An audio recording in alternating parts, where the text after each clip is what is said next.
before we start? Why don't everyone make a new side-scroller project? We will make a side-scrolling project, a 2D, this guy here, the one we used for the Kaboom prototype, and we'll get started from there.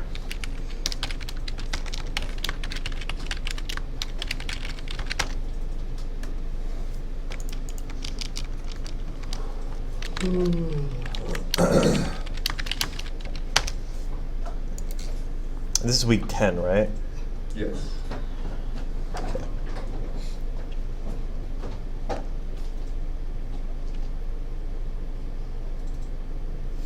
So let's break down a little bit what the core mechanics of a side scroller actually are, because we watch R-Type, we watch Resogun, and I think it's kind of worth spending a little bit of time thinking about the different pieces of the game that we want to make. The environment moves. Yeah, so let's. Did it just crash on me? Oh, I can't tell if it crashed on me or if it just decided to close. It might be making the project right now. Yeah, it's making the project. Okay, so let's add some things. The environment moves. Moving environment. Cool. What else do we have? We have a player that can shoot, right? Which means you need enemies to kill, right?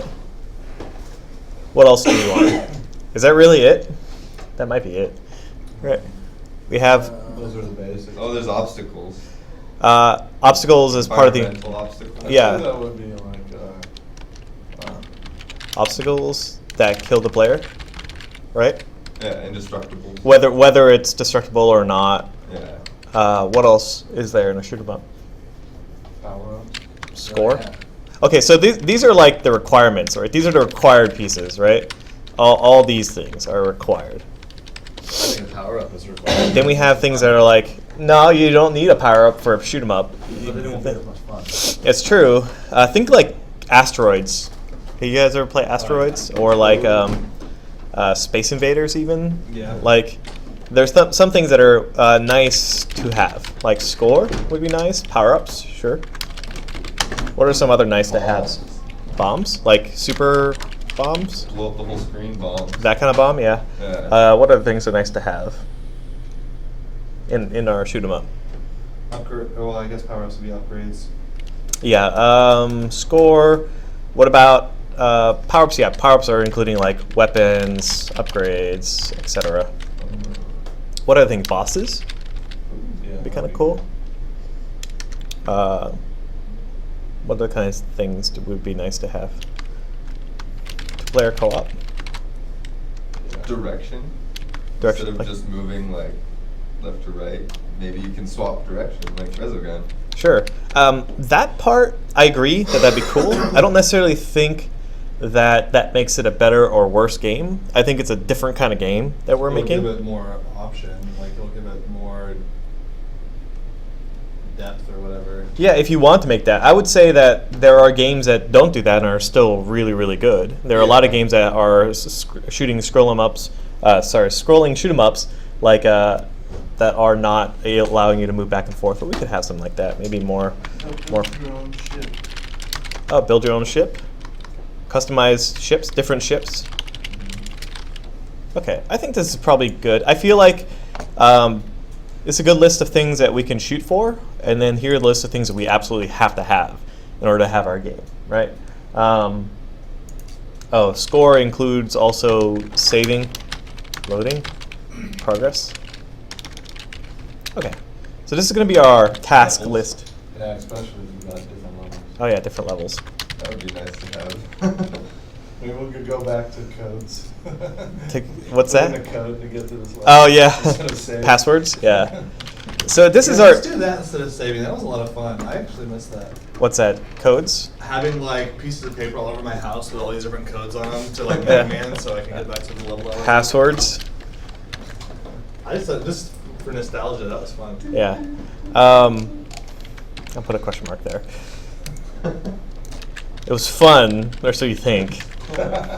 It's like how cars that didn't used to have power windows are fun, right? My daughter, we rented a truck Yeah. because I needed to move a refrigerator, Mm-hmm. and we're like driving down the road, and she's trying to roll the window down, and I roll it down for her, and she's like, "This is cool." I was like, "You like that?" And she's like, "Yeah, this is the coolest truck." I was like, "Why?" She's like, "Because the windows is like." No, you don't understand. Those windows suck. Like, They don't. We have awesome windows in the car. Yeah, nah. Yeah, there's a whole generation gap there. Yeah, she wanted a truck. She wants us to get a truck now with the rolled out windows. With rolled out windows. Yeah. But yeah, maybe that's why people think passwords are cool, because there's a little bit of nostalgia there. Yeah. Kind of like how before you couldn't save. You also couldn't like save your score or anything like that. So this is our task list, and for like a bigger project, I typically like to break apart a game like this because I like to have an idea of things that are absolutely necessary. I don't even want to look at this list down here yet. I just want to focus on these up here, because if I don't have these, I don't have a game. I don't have a shoot 'em up. So I know that if I have no other time, if I run out of time, I have to try to at least get these things in, right? Because these things would be really nice to have. It probably makes the difference between making this a fun game or not, but this makes the difference about having a game or not having a game at all. So we're going to work on implementing these today, and we're going to get to as much of this stuff as we can, given the time that we have remaining. So even within the required list of things, we can break these things down into smaller and smaller pieces. So I want to take a little bit of time to talk about what components of this that we need to do to make. So let's start off with prioritizing this in the order of things that I think we can make. So we can make a player that can shoot, which means we need a projectile. We need a player that can move.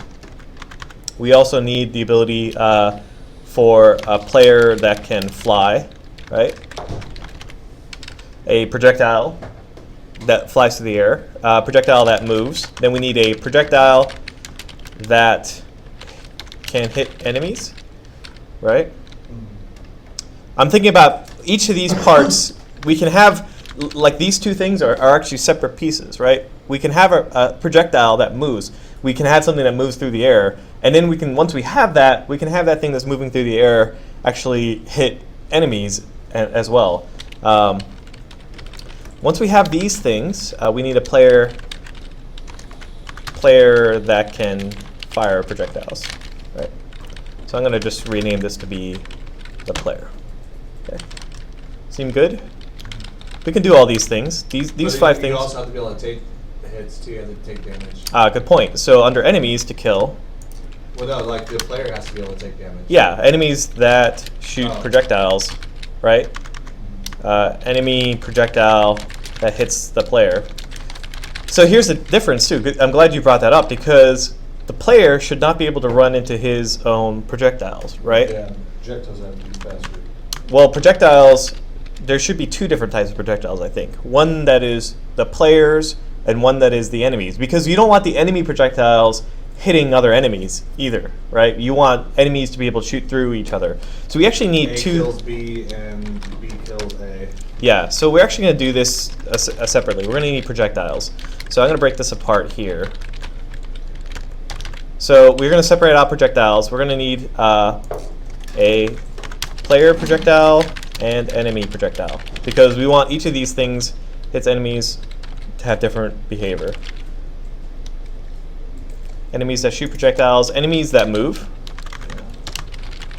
We need a way to spawn enemies as well. An enemy spawner, right? We need something that actually creates these enemies for us to kill. Enemy AI? Yeah, we can. I think enemy AI down here we can put. The enemies that move, I'm just going to have them move right to left. Yeah, shoot. Yeah, enemies that should be the easy part first. Just having them move and shoot, not like aim at the. Yeah, I think they just move and then shoot in the same direction. The same way that our baby barrel. Yeah, exactly. Yeah, and then we can have enemies that shoot at the player, right? Enemy AI, enemy movement. Actually, that's all we really need, just for it to like randomly change directions would probably be. Yeah, that's actually what we're going to end up doing. We're going to put it on a curve. We're going to make it move up and down as it shoots for the advanced one. We're going to make different kinds of enemies. But the basic one, I think, is an enemy. We need an enemy that moves right to left. We need a spawner to create those things. And then we need enemies that shoot projectiles. In addition, while I'm here, let's talk about enemy spawning. We actually need one more. We actually need one more critical bit. Enemies to kill. The enemy spawner. We also need to be able to trigger different spawners. Like different. If you think about shoot 'em ups, like enemies come in at different points in the screen, right? They don't always come in from the same spot. So there's actually multiple spawners. We could actually do this. Multiple enemy spawner. Okay. Enemies that move right to left seems easy enough. Okay. An enemy spawner seems easy enough. We made one of those things. Multiple enemy spawners. This is going to be new because we're going to use Matinee to control this. We're going to have Matinee control when enemy spawners are activated, as well as enemies that shoot projectiles, which is basically you have an enemy spawner that spawns an enemy that spawns projectiles. So they're all kind of the same thing. The only difference is what they're actually spawning. Okay. And the moving environment, we actually need an environment to move in. Camera's gotta track the player. Camera needs. Environment. Yeah, I think the camera needs to follow the movement, and then we need to. Would it be actually? It'd be tracking the player, but wouldn't it have kind of like its own like space besides that, so you can move forward and back? Or Yeah, it's actually going to. So what's going to happen is that we're going to basically put the player's going to be able to move around in that area, but the camera is going to be fixed and following a path. So the camera's going to be on a path, but the player can move around. Now, in other games, if the player's all the way on the left side, he gets pushed into the scene. So that's what we're going to also do.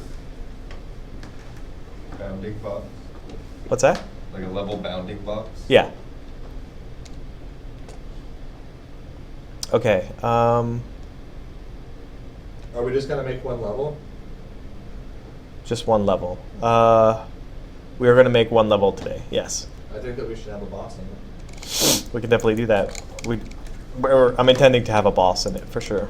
Obstacles that kill the player. What kinds of things? Is this actually required? I'm going to move this down. I'm going to move this out and put it down here because we don't actually need this if we have enemies. We don't even need the environment to kill the player yet. This is kind of nice. We don't really need an environment. Like we just need like the background. Yeah, we don't actually need this thing. Like pipes and shit sticking out. Yeah, we just need something that moves at all. And technically, we don't even need something that moves. But for our game, we're gonna treat that as a requirement. We're gonna need the level to move with the player. All right. So what order of things should we do this in? I feel like we should do the player first, and then I feel like we should do the moving environment after that. Right? Yeah. And then I feel like the enemy and then the projectiles. enemies to kill.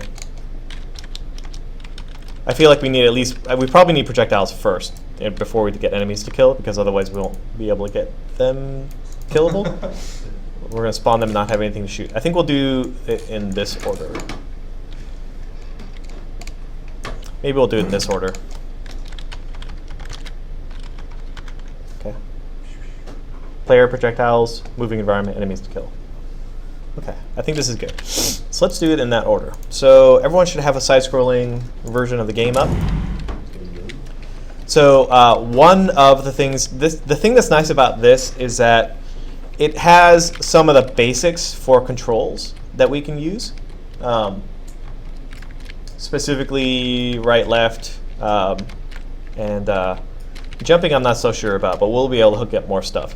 So one of the first things I want to do is I want to replace this character with a flying guy. I kind of want this guy to be able to fly around in the level. So you guys all have a side-scrolling template up, I'm hoping. So open up your character, and the first thing about our shoot 'em up is we need a flying dude. So our character is set to be a running guy. We kind of already did this for the Angry Birds one. If you go to the default properties of your character and scroll down to the properties for character movement, there is a default land movement mode. And in here, you can actually search for it up here if you're not sure. Default land movement mode in the search box. You want that to be flying, yeah. So compile and play. So he's actually flying. You can't really tell right now because he can't jump anymore.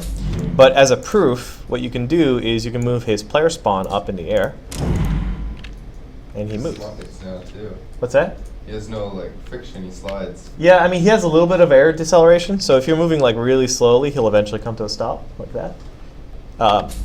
But this is the basics of what we want to do. So the next thing we want to do is, if you guys have noticed when you're doing this, you can't move up or down. So up and down don't do anything. So let's get some of that behavior in here so we can get a guy that's moving all around in our level. If you open up his blueprint graph for your character, you'll see in the blueprint there's a section where you get the input axis for moving right, but you don't do anything for moving up or down. So we need to add a new input axis for being able to move up and down. Because this thing is controlling left or right, but we need to have two-dimensional movement now. So go to your project settings. It's under the edit menu. Go to project settings and go to input. And expand axis mappings, and we're going to add a new axis mapping. And we're going to call this one move up. Wait, what happened? So go to edit project settings. And then go to input. Input. Yeah, expand axis mappings and click the little plus sign. Axis mappings. Left side. And add a new one for moving up. And I'm going to use W and S. What the heck? As my How did you add? Oh shit. You got to click this button up here, John.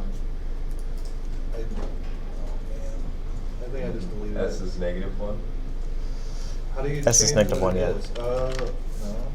What did you do? I don't know what I did. I think I just deleted the Move right. circle. Just put it back. How, It's fine. how do I add? This is new X mapping. Yeah, rename that to be move right. This? Yep. Just like it says up there. One word, capital M, has to capital be- R. Capitals are important here. The one word, yeah.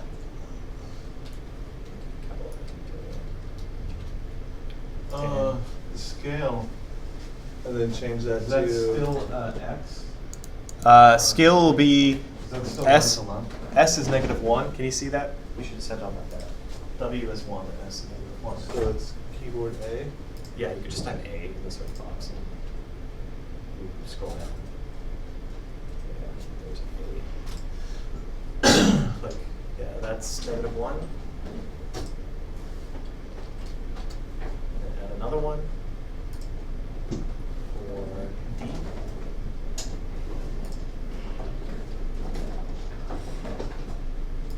That's fine. Now add a new axis mapping up here, and then do the same thing but for move up and W and S. Set the scale correctly. And then inside the blueprint, you'll say W does this and X does this. Yeah, exactly. Yeah, you can try to set that up already if you want. W is 1. Yeah, and S is -1.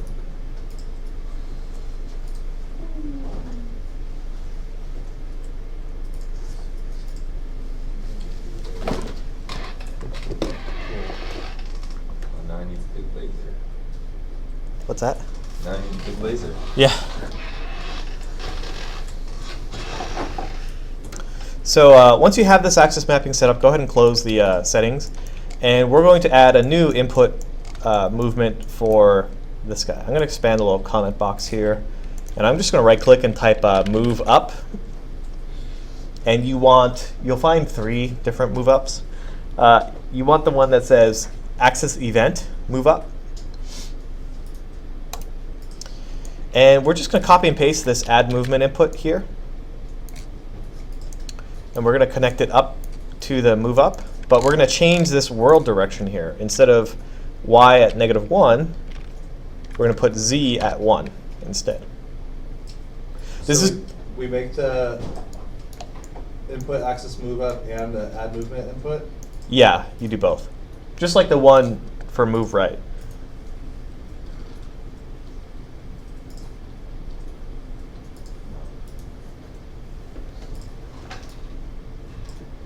And you change X.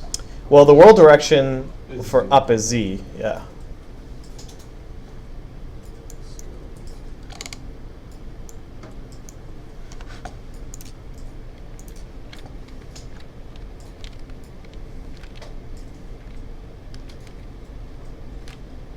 like stares at you as he goes up. It's kind of creepy. It's like, yo, dog.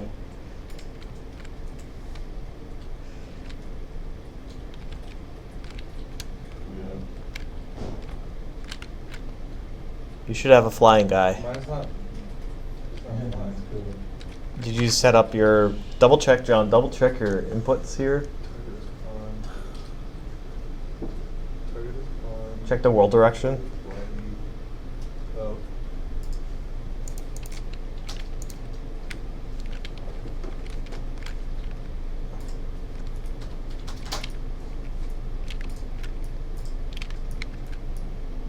There it goes.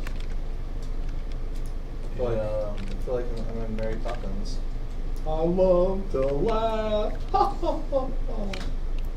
You guys remember it? I know what you're talking about. Good. I'm glad that you guys Get the can reference. laugh. The Tea Party.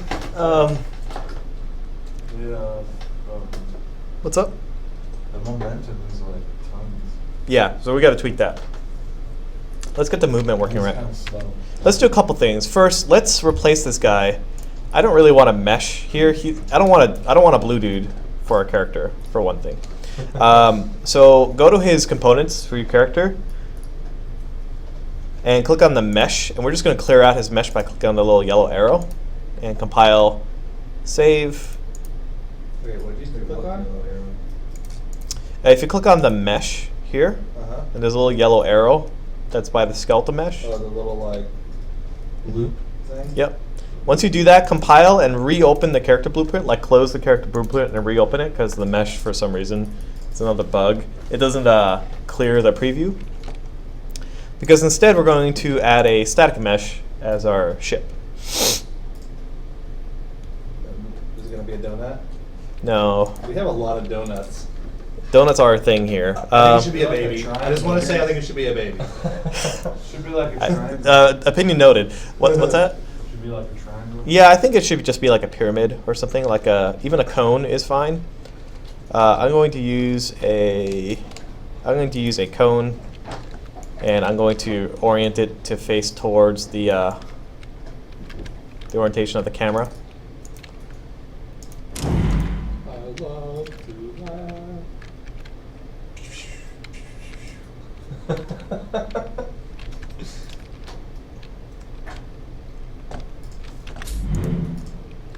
So yeah, put a static mesh.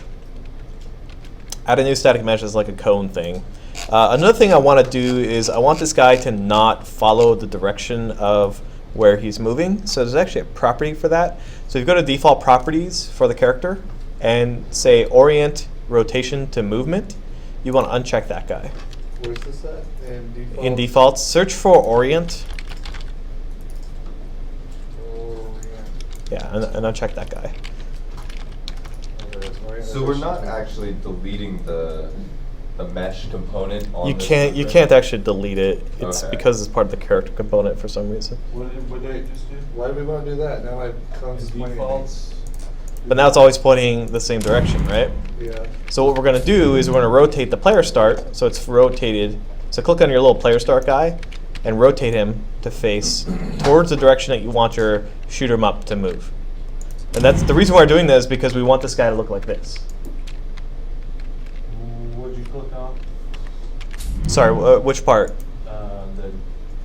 Would you click the? Type orient and then uncheck that checkbox. But we're not going to fly backwards, so we don't need to change direction. We're not going to fly backwards, yeah. Our shoot 'em up is like more like R-type. R-type doesn't let you shoot. It lets you shoot backwards, but it doesn't let you aim backwards, right? Because doing that adds a whole nother level of like complexity. That is a different kind of shoot 'em up game we could make, but I want to show you guys Matinee, so I don't want to like make a two-directional shoot 'em up because then we don't have to use Matinee. Once you have the orient direction checkbox unchecked, you have to fix out your player start, but then you'll have this guy here. His collision's also a little bit off. Right, so the collision's off because the capsule is a little bit too tall Yeah, too. So you yeah. can go ahead and fix that now. You can click on your capsule component and you can shrink down the half height to be more reasonable. Do you want it to encompass it? Kinda, yeah. If you can make it like as close as possible, Normally, shoot 'em ups, your character collision is actually a little bit smaller than the ship because they're trying to be a little bit more forgiving for it. So, like, even a collision like this is okay, where the sphere is actually only in the back. You could even move the mesh back a little bit too, if you feel so free. You can even move the player mesh so that it's slightly, so the collision is actually embedded inside the mesh.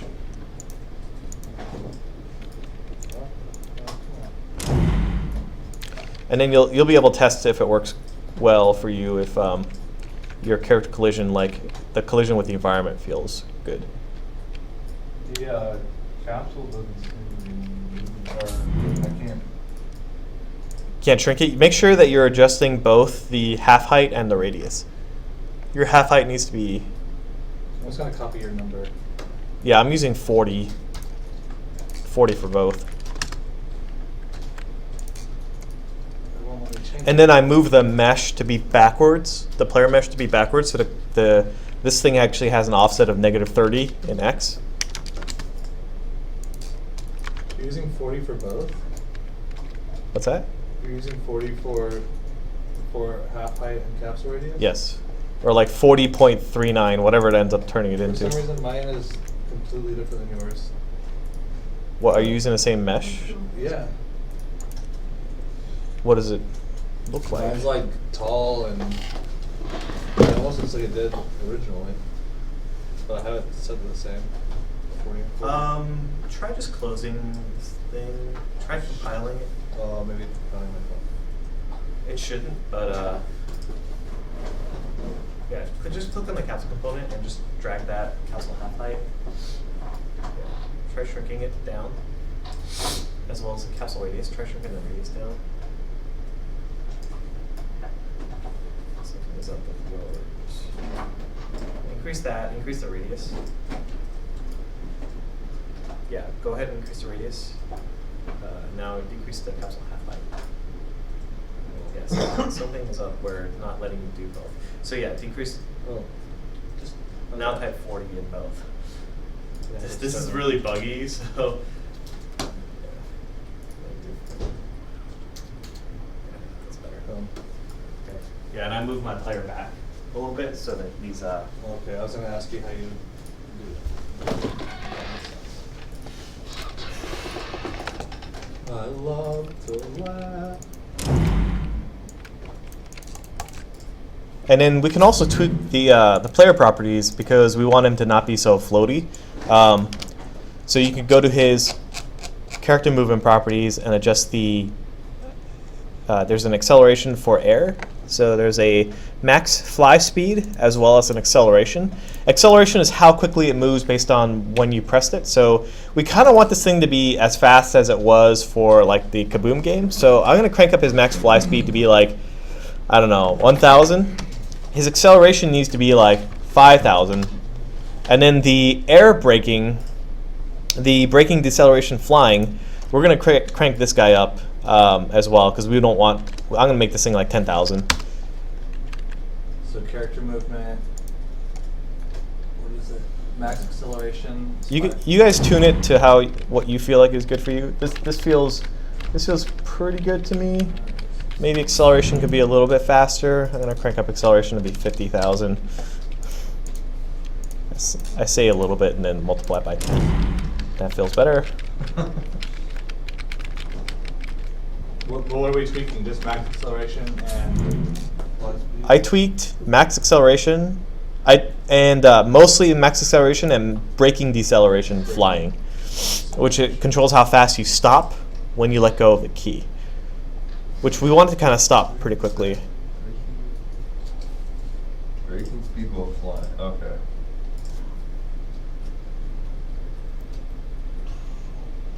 Oh, and we also want air control to be 1.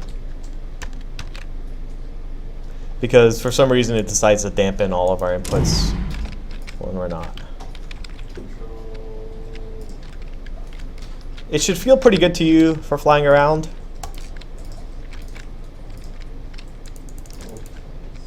I'm imagining the background going by, and I think it'll. But yeah, you can kind of fake it, right? You can be like, I think it'll make a big difference. well, you can fake it, Actually right? seeing the background. You can move it.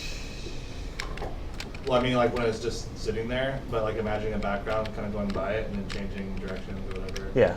It looks like it was more pretty I think this looks pretty good. I mean, for a shoot 'em up, for a really placeholder shoot 'em up. All right, so let's go back here. So we have a player that can fly, a player that can move. So those two things are done, right? Fire them projectiles. What's that? Fire projectiles. Yeah, so I'm just going to delete them as we go. Actually, maybe I'll just keep them here. I'll just mark. Through. What's that? Straight through. Yeah, no Use such thing. the, highlighter or whatever. No, this is Notepad, so I'm gonna use asterisk to denote that this thing is done. Actually, there's you guys might not know this, but there's actually like a code for a check mark in ASCII. Really? Yeah.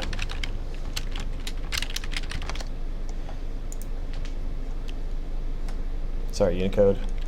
I can just like copy this guy. I think I could just copy him and paste him here. Okay. Nice. And then the computer crashes. No, it's just telling me it needs to save it in Unicode. Okay, so let's have something that can shoot.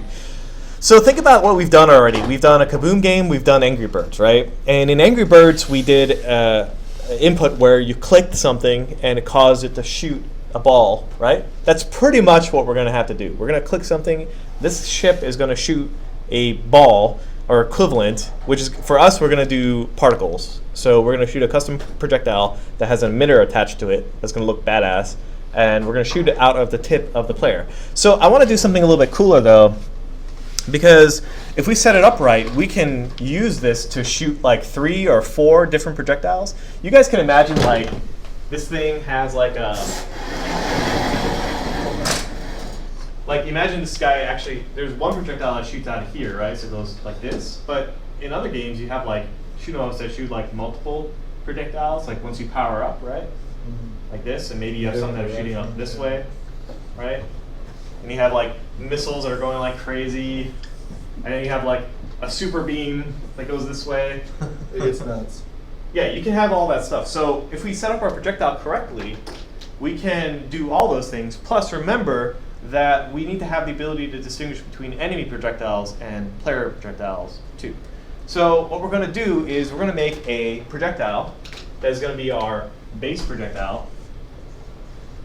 And we're going to have 2 different kinds. We're going to have a player one, and we're going to have an enemy one. Okay? They're both going to be projectiles, but we just need to have them be 2 different blueprints so that they can distinguish between one another. Because we don't want enemy projectiles to blow up other enemies, and we don't want player projectiles to kill ourselves, like especially when we're shooting like a crazy amount of them. Okay? We're going to also set it up so that these are considered. We're going to specify spawn points for these things. If you remember when we did Angry Birds, we had one spawn point when you click the button. It always spawned the ball out of one thing. But there's no reason why we couldn't just spawn them over all these things too, right? So we'll do that too once we get to like power up stuff. All right. So first things first, let's just get something that moves in the air. Let's just make a projectile first. Let's not even worry about the player shooting it, right? So if you go back to our task list here, we just need a projectile that can move. And I think we can make that. So we're going to make a new blueprint here. And I'm also going to take a detour to talk about Cascade a little bit, because I think Cascade is pretty cool stuff. So we're going to make a new blueprint. Call it BP underscore. I'm going to call this one A level blueprint or a class blueprint? class blueprint. Sorry. Yeah, we're And you made a out of an actor. an actor. Yeah, Sorry. it's all good. Okay, so yeah, I named mine BP underscore projectile, just to keep a good naming convention here. Oh, while I'm at it, I'm also going to rename my character. For some reason, like, I don't know why they pick my character. I'm just going to rename him to be BP underscore ship player. We'll call it BP underscore player. Because we're going to be using him a lot, and I just want to be able to distinguish this guy from the other projectiles and the enemies. Anyway, so we're at our projectile, and we want our projectile to look cool. There's a lot of ways we can do that, and one of the easiest things to do is to use an emitter. And we can attach an emitter, as well as we have to have this thing have collision. Now, normally we would have a mesh associated with it, and that would be it, but we're going to do a lot of things with it to make it kind of look cool. So one of the first things I want to do is I'm just going to give it a mesh. I'm sorry. I'm going to give it a scene. Yeah. Always make a scene before you start adding components. Otherwise, you cannot delete this guy. Yeah, add a scene. I screwed up already. This guy's going to be the new root. Oh, I'm running the game right now? I didn't know I was running. Delete. Add a new scene. I'm going to name him root. And to this guy, I'm going to add a static mesh. And I kind of don't really want the static mesh to be crazy. I kind of just want it to be a sphere for now. Because this is going to show up on every single projectile. And the sphere, I think it's fine as is. We're also going to add a sphere. So if you just type sphere, this sphere is going to act as our collision. Sphere radius of 32, and I'm going to rename this guy collision. And I'm going to rename the static mesh mesh. So if you added your collision and you see him in the game, in the level, you notice he's a little bit below. The pivot point for the static mesh that I'm using is actually at the bottom. So I'm going to lower my static mesh, and I'm going to scale it as well to match the sphere collision. I'm going to lower it about 30. It looks like about 30 units looks to be the good one. And then maybe I can turn off my snapping or lower my snapping here to make it a little bit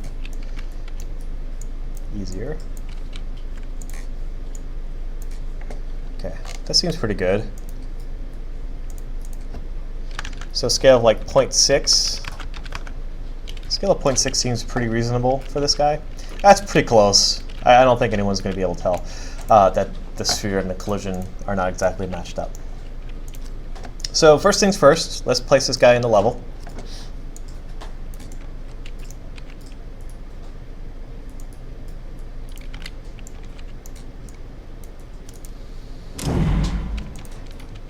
Oh, he doesn't move. And he actually collides with the player. So we're going to disable collision on the mesh. So while you're here, go down to the collision for the static mesh, and under collision presets for the static mesh, so scroll down to the collision category, you want to have no collision at all for the mesh. Because all the collision for this guy is going to be handled through the sphere. Okay. That's all we do is drop the collision? Yeah, just change the collision on the mesh. Leave the collision alone on the actual, the physicsy bit, the collision sphere. Okay, and then we need one more thing. We need a projectile movement component. Now, projectile movement component is the thing that actually lets it fly through the air. So previously, we used a physics ball in Angry Birds. It was an actual physics ball that we sent through the air by giving force to it. These things are not going to be physics balls. They're going to actually be what Unreal's idea of a projectile should be. And you just go under Add Component, type projectile, and add that guy. And then all we need to do is we need to specify an initial speed and a max speed. What's that? Oh, click on the mesh and scroll down to collision. And then go to collision presets and turn it off. The player moves what, 1,000? Is this max speed? Yeah, it's So 1,000. It should be a little bit more. I feel like, yeah, 2,000 is probably good for the initial speed. And you don't need to specify max speed because if you type in 0, there won't be a max speed. Okay, once you have that and you press play, you might have to delete your projectile. Make sure you compiled. Oh, I hope there's not that bug. That's the collision underneath the mesh. What is that? What's that? What is that underneath the mesh? It says collision.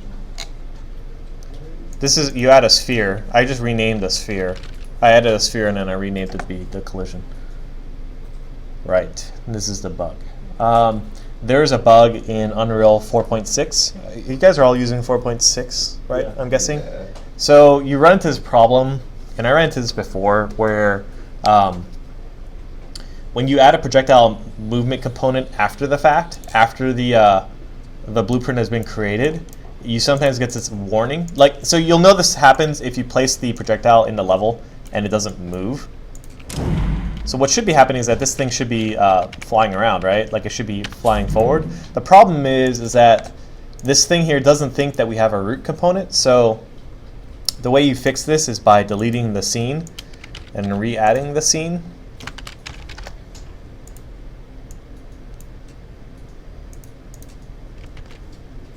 It's kind of janky. And I then didn't do that, but that's okay, right? if yours actually moved, then that's fine. No, it didn't move, but I didn't get any errors. You'll see when you play the game, if the thing doesn't move, that means that something went wrong. Okay. So delete. Delete the scene. So try this. Try just deleting the scene and putting the projectile in the level, and then press play. Errors and warnings reported. Yeah, so if you see errors and warnings reported, like for me, I get that too. But So then I delete the scene. Yeah, if you delete the scene and then press play, you should see your projectile move. delete the scene, add a scene, right? You can't. Oh, it Yeah. shut off. Yeah, I You moved can't it. adjust the mesh stuff then. Yeah, you can't adjust it anymore because it's no longer there. It's all this whole thing is all bugged, by the way. Like they fixed this in 4.7, so just FYI if you run into this at home. As soon as you make it the root, it's like it has all kinds of problems. So I think what we have to do here, let me try deleting the projectile.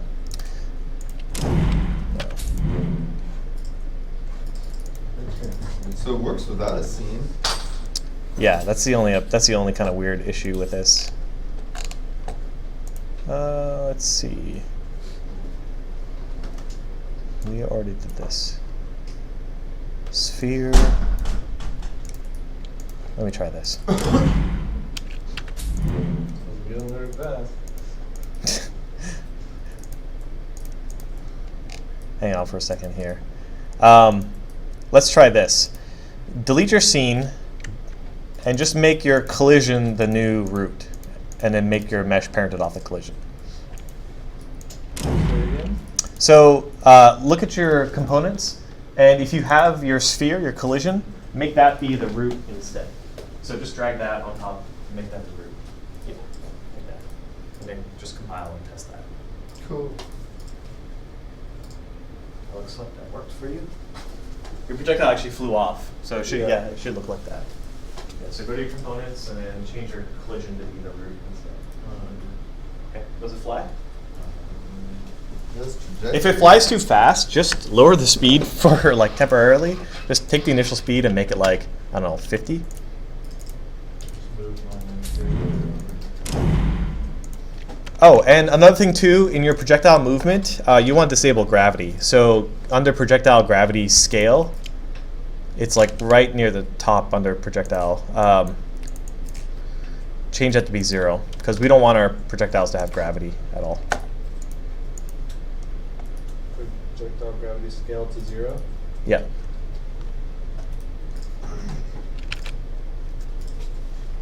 Make sure you guys save if you have not saved already. Now once you press play, so notice my little projectile, he's flying the wrong way. It's flying towards the screen. Yeah, we just need to make sure he's oriented towards the screen, that's why. So the red X is facing towards the screen. So just rotate him. We're putting this guy down to just kind of figure out the scale of the projectile as well. I feel like it's a little bit big. I feel like this guy is a little bit too... That's a power up right there. Yeah, it's like a Pac-Man power-up. So I'm going to just scale it all down to be like a quarter, maybe half. And take the radius down of the sphere. I'm just going to set the scale of my mesh to be like 0.3.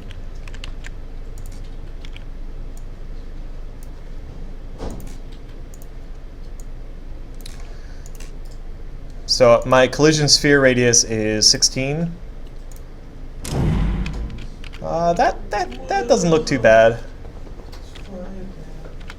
That's pretty reasonable, right? And then move the sphere to the. Yeah, I had to move the sphere up too. My sphere offset now is -15 in Z. How'd you move it in like such small movements? You have to turn off the grid snapping, or you can disable. You can either change the snap size up here, John, Okay, or you can just turn off snapping entirely. got it. Okay, you guys all have projectiles that are moving. Oh, you made your projectile smaller? Yeah, because like you can keep it big if you want. I just felt like this is like a reasonable size for a projectile. It could probably even be a little smaller. Oh yeah, I would almost go half that size.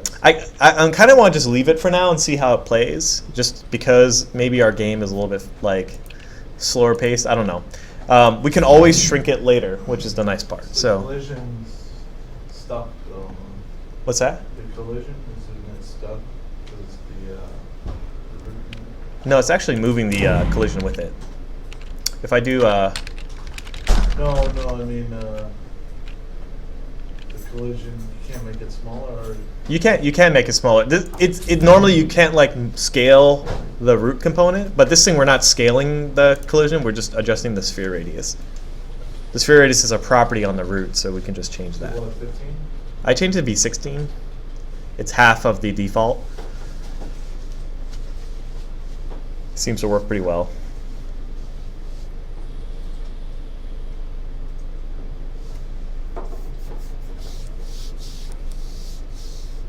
Okay, so let's attach a particle to this thing. So while you're in here, go ahead and search for particle system.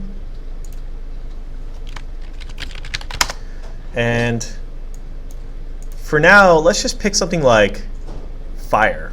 Let's just put fire on this guy. Let's see what that looks like. Yoga flame. It's It's kind of cool. Has some parts of it that I like. We have to kind of decide what we want our projectiles to look like too. I used to use the sparks all the time because sparks are kind of cool. It's like showering sparks. Doesn't really work with the physics. Well, we're gonna pick like a base, and our first taste of particle editing is gonna be modify an existing one. So I'm gonna shoot dust, yo. dust, ambient dust. Yeah, I'm just gonna shoot dust. That's just like you can't. It's like if you see it here, it's basically the entire screen is just covered in dust. Watch out, it's dust. Well, what if all those had collision on it? That could be dangerous. Yeah, maybe. I kind of think the steam works actually pretty well. Whoa. So we're going to modify it. Maybe, you know what? Let's go back to fire, and then we're going to modify fire. Well, we're going to make a copy of the fire, and we're going to use it as our own. So if you go to your content browser and go to the particles folder, we can take this fire. If you search for, there's a p_fire. Starter, particles, materials. Wait. No, particles. Just particles. Oh. p_fire, and then duplicate that guy. And then we're going to call this p_projectile. How do you duplicate? Just right click on it and click duplicate. Oh, that makes sense. Control W, that's right. P_projectile trail. Yeah, this is going to be attached to our projectile, so it's going to actually like cause the projectile to have a trail. And I'm going to move this. The proper thing to do actually is to make our own folder. So I'm going to make a folder under game called particles. And I'm going to move the one I just made into that folder.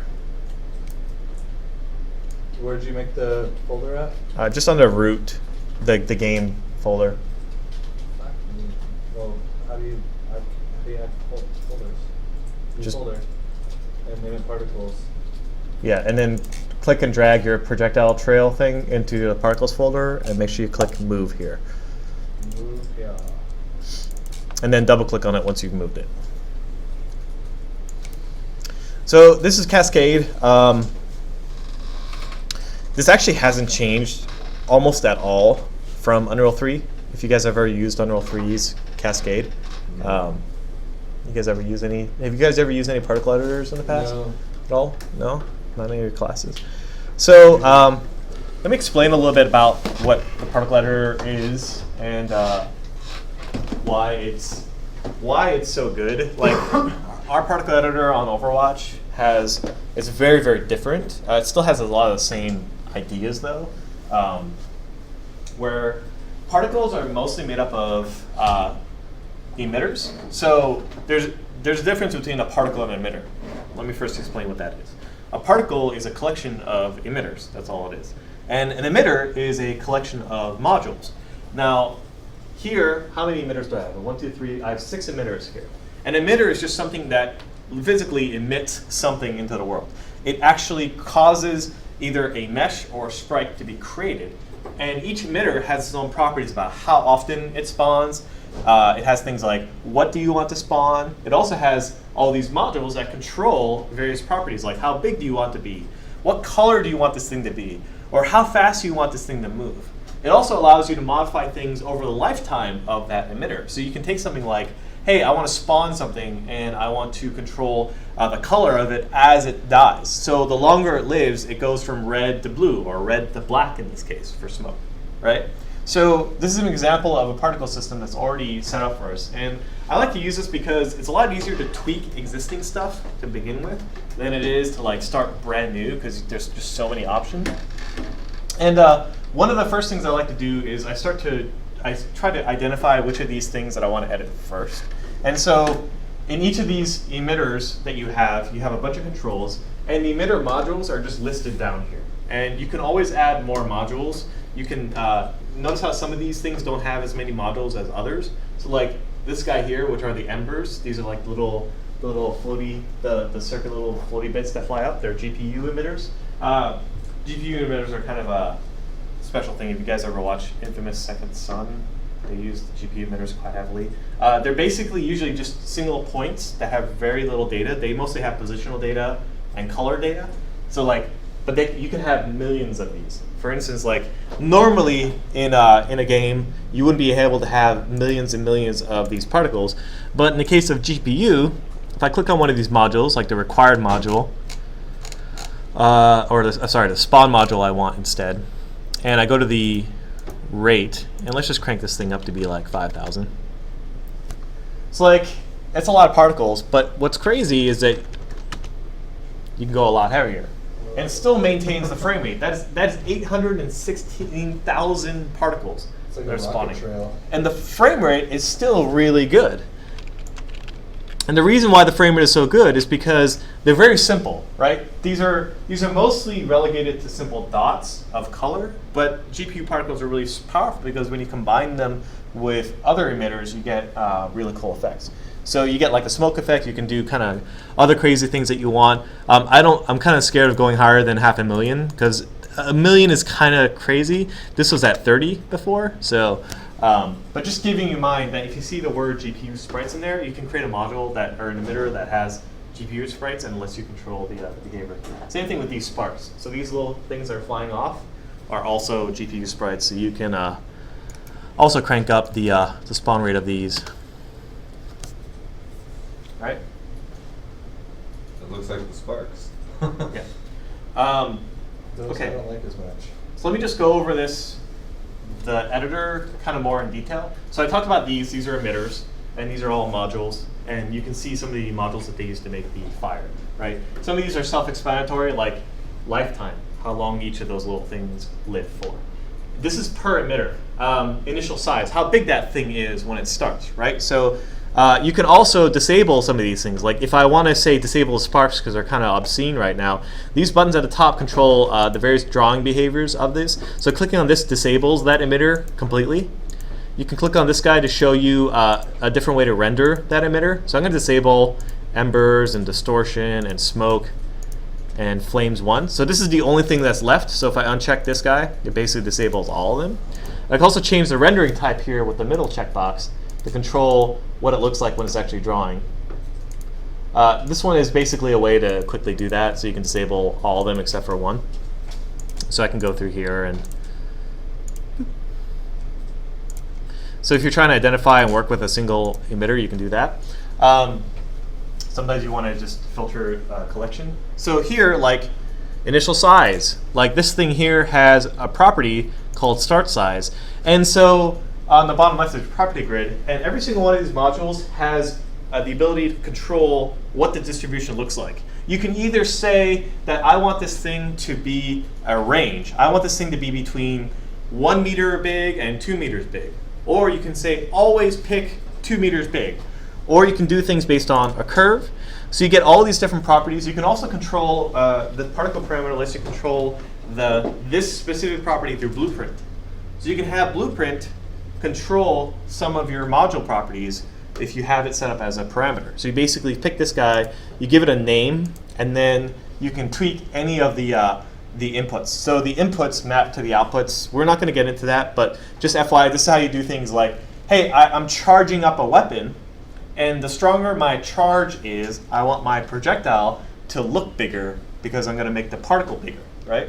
So you can tweak it by adjusting it through blueprint here.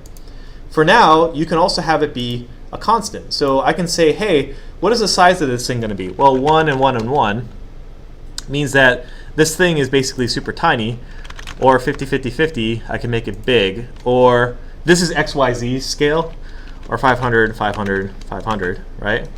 Make it super big. Or you can have it be a uniform.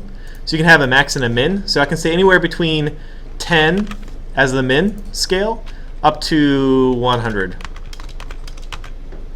So what this will do is it'll randomly create emitters from 10 to 100, somewhere in that range. So it'll basically give me an even distribution across there. You can also have it use the extremes, which will make it either pick 10 or 100. So there's a lot of these little properties. I encourage you guys to play around with them and figure them out.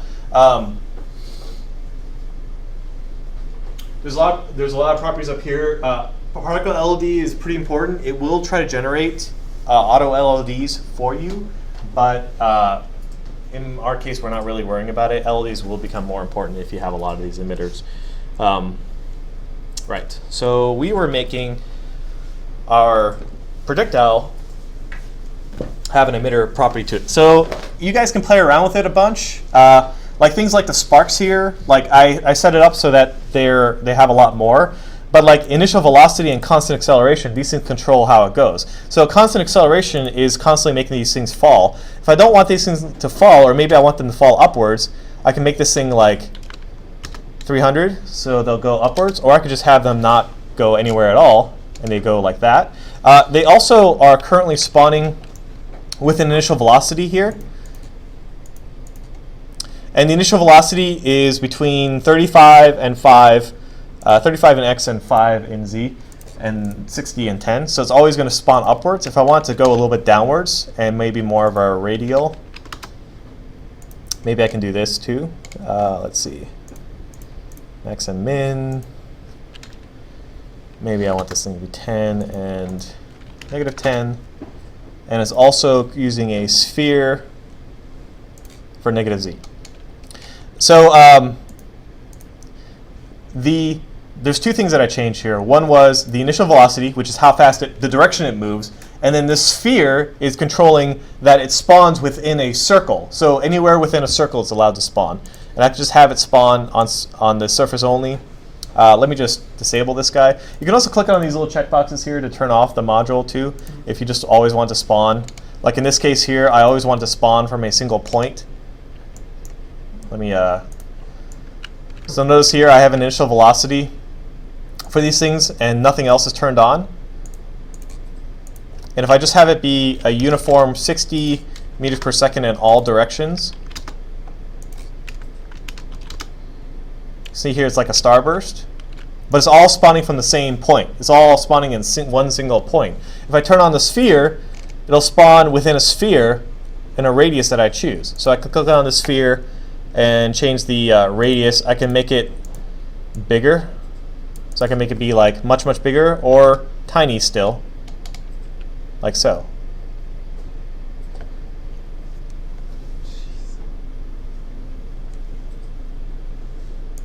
Are we looking at it the way we'd be looking at it on the screen? Like, is this like side view? This is 3D view. Oh, so it's the same all the way around. Yeah. So like if I go here, so once I have this thing, let's just plug it into the projectile, and I can just pick the projectile trail here.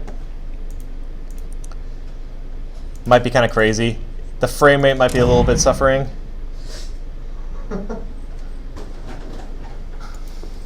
It's like on fire and smoky. Clicking on these checkboxes will also disable it in game. So if you don't want to actually show all the other bits, you can just have it just do the trail like that. I kind of feel like I want this thing to look more subtle. I don't want it to fly out as far. So the initial velocity needs to be like 10.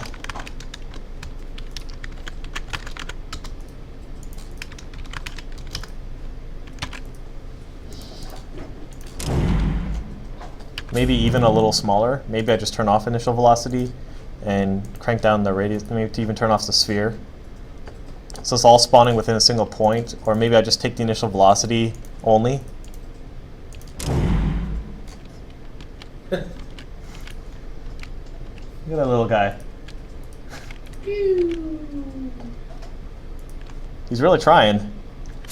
This is, by the way, the most. I'm not an effects artist, so what I just did is probably gonna, like, it's way too expensive for like normal use. But you know, we're just gonna not care about it. I could probably crank this down to be like 150 and still get away with it.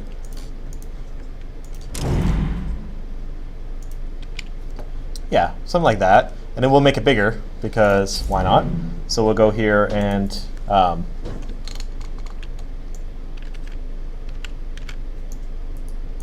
Crank this guy up.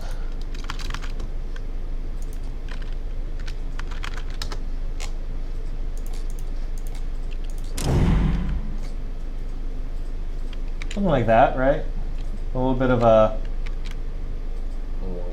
color shifting. So we got to speed up our projectile too. If you guys been playing, you guys should make something unique. Spend a little bit of time getting something that you think looks good to you. We're also going to speed up our projectile because the faster the projectile moves, the less obvious the behavior is going to be for the particle.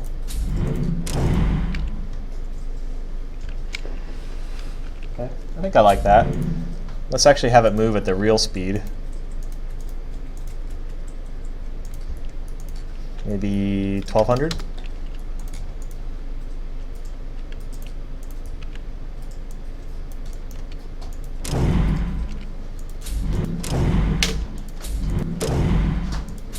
Looks pretty good to me. If I just moved it off to the left. What do you guys think? I like it. That's cool.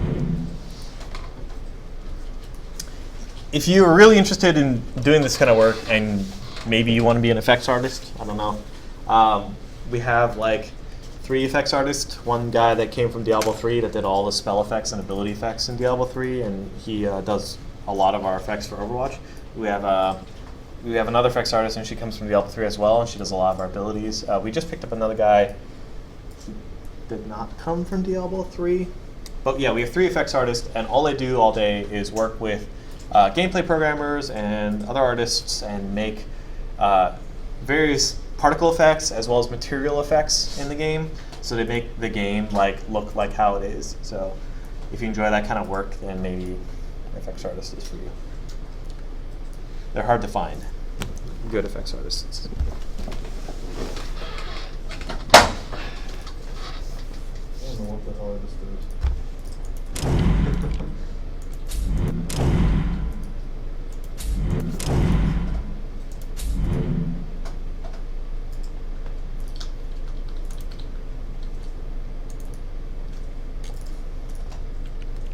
What did you adjust to? Hmm? I don't know. When I click on it, I'm not getting that many options. With what? The Or is it required that you're? Oh, okay. I was clicking on like initial size, like I'm like, where are you getting all these settings? It's required. for the spawn rate. Yeah, or for to do anything cool. Well, I mean, all those things do stuff that is cool. But What the stuff specifically one do you want to I edit? just want to make it do something so I can get it in the level. Oh, just go to the spawn and get the spawn rate.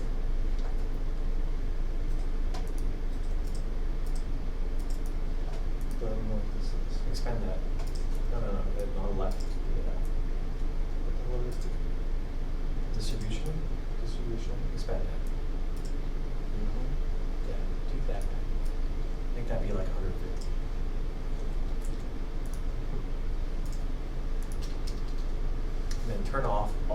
flames, I click uncheck the flames. Did I just click on this? No, that's only a temporary thing, so you have to actually uncheck each of those things, yeah.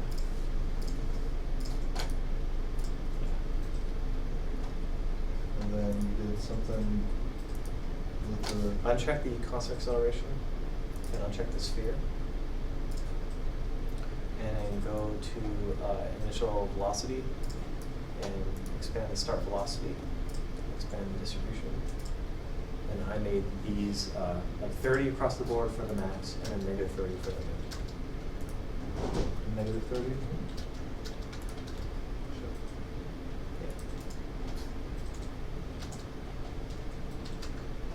That's pretty much all I did. And so I also cranked up the initial size. So I took the initial size and cranked that up to be like whatever you want. I did 30, like, and that should be, I did 10 for those. Cool. And then I just attached that guy. I picked that guy in the particle. In The projectile, yeah.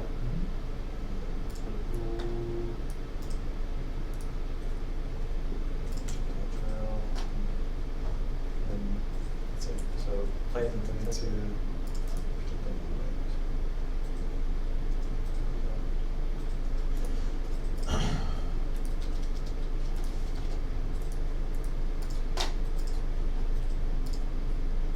You might want to consider moving him to the left so you can actually see him fly in the air.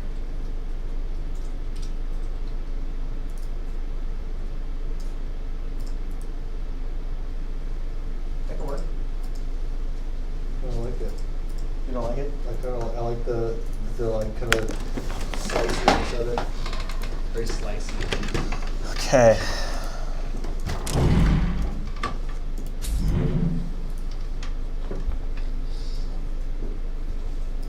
Projectiles. Okay. So we have a projectile that moves. Cool. Done.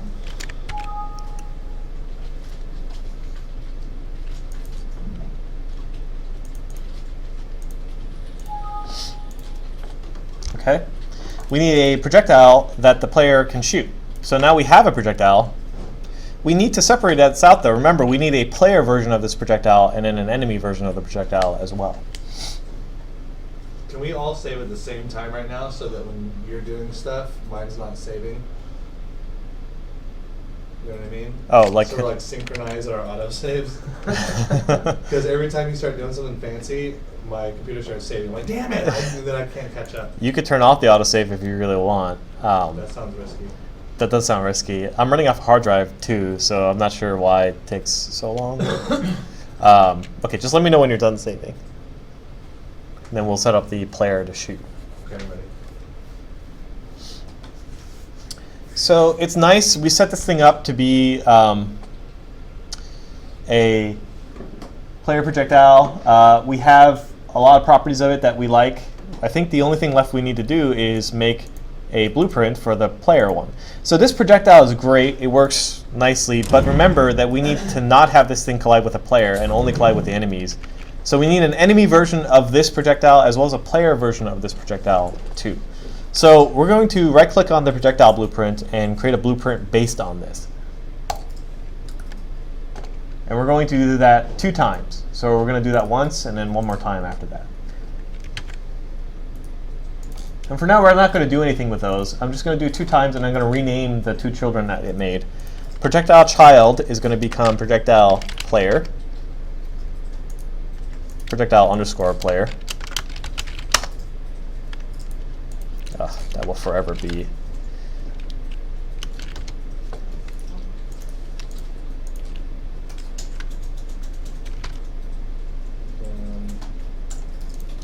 And then projectile child 2 will be projectile enemy.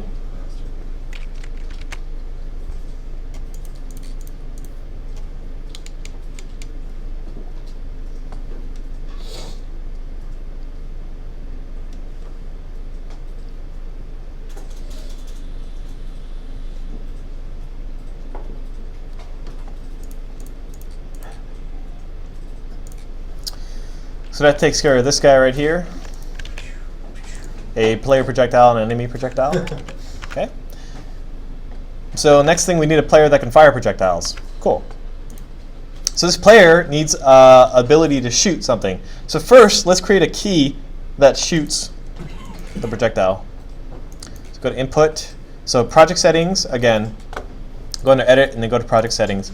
And instead of axis mapping this time, we're going to do action mapping. And action mapping is just a one-time firing thing versus a persistent mapping. And we can delete the jump one because we don't have any jumping in our game. And I'm going to make a new one called Fire. And I'm going to make this one use the left mouse button for firing. And also the space bar, because why not?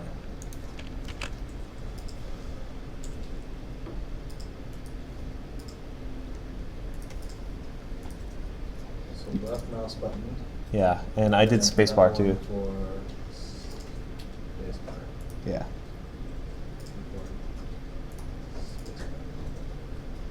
And then just close it.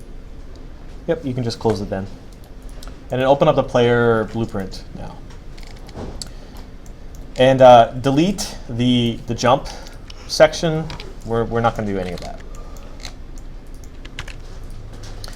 And now you can just type fire after you right click and you get this input action for firing. Now, what do we want to do to fire? Well, we need to figure out where we're going to fire from. And then we need to spawn the projectile from there. So we're going to have to add a component to this guy that tells us where to shoot from. So go ahead and go to his components and add a new scene component. And call this guy the projectile spawn point.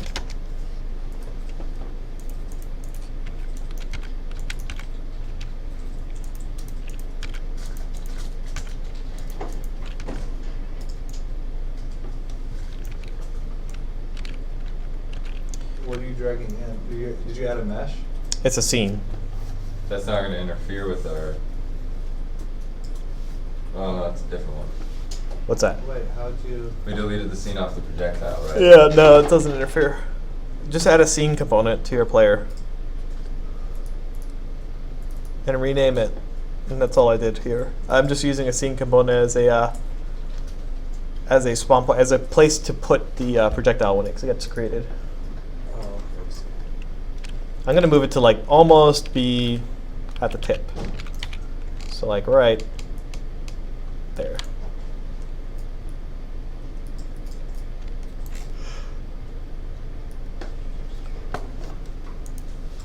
Okay. Once you have that, we can spawn an actor. So go back to your blueprint, and from the wire of the input action fire, you spawn actor from class. And the actor you're going to spawn is, as you can guess, a player projectile. And you're going to specify a spawn transform. Thankfully, we have a scene object that is actually exactly the direction and position that we want this thing to spawn at. So it can drag this projectile spawn point from the left into the blueprint and drag a wire and type transform. You can actually do a get world transform and plug that guy in.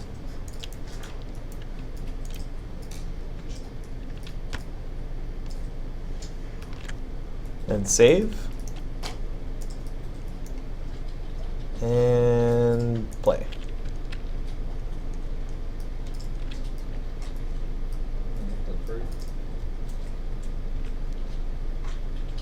I got ones. That component.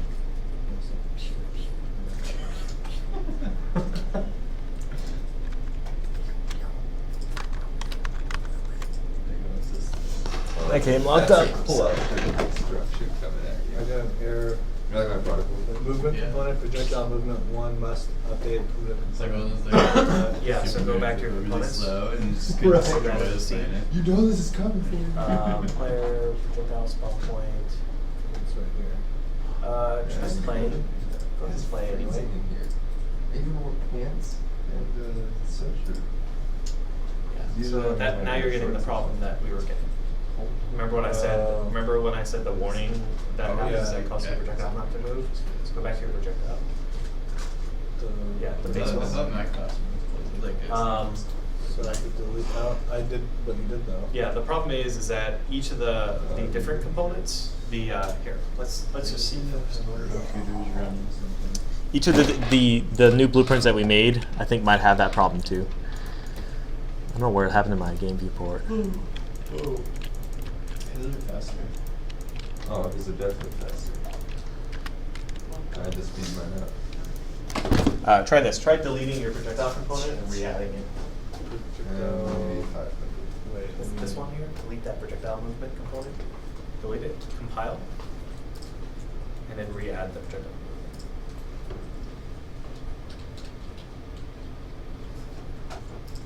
Go back and readjust the speed again. I can move faster than Off the gravity. Yeah, that is pretty faster than you. Zero. I like this. Yeah, it's right there.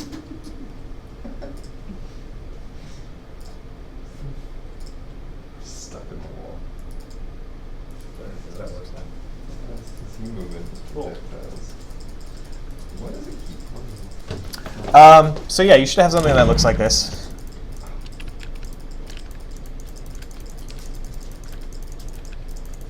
What's your initial speed on your projectiles? It's like 1200. Okay. It should be Oh, faster. Way off.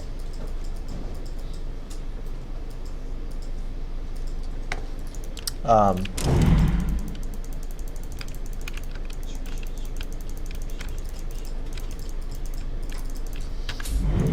I'll set the camera more.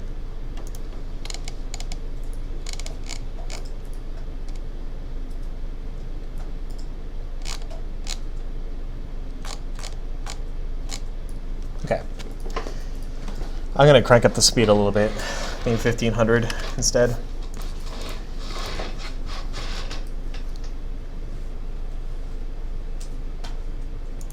And also, when I shoot, the particles look a little bit late to me. Maybe it's just me.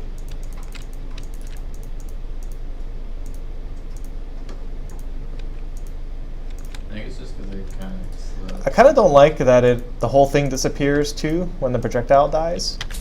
Let's go back to the particle editor. I'm going to reopen my projectile trail one and go to the required. There used to be kill on deactivate is false. That's correct. Let me make sure this thing's also set.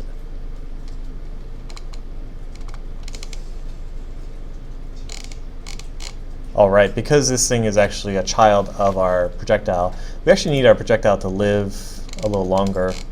That's kind of the only downside to doing They actually explode. they explode. You mean they hit stuff? They hit the wall? Well, no, like after a certain amount of time, like they destroy themselves and they explode. There's Yeah, like that, explosion. it's because it's a projectile. They have their own like behavior for how they live. It's kind of the only downside to this whole projectile behavior, where we want. I'm actually going to zoom the camera out a little bit here.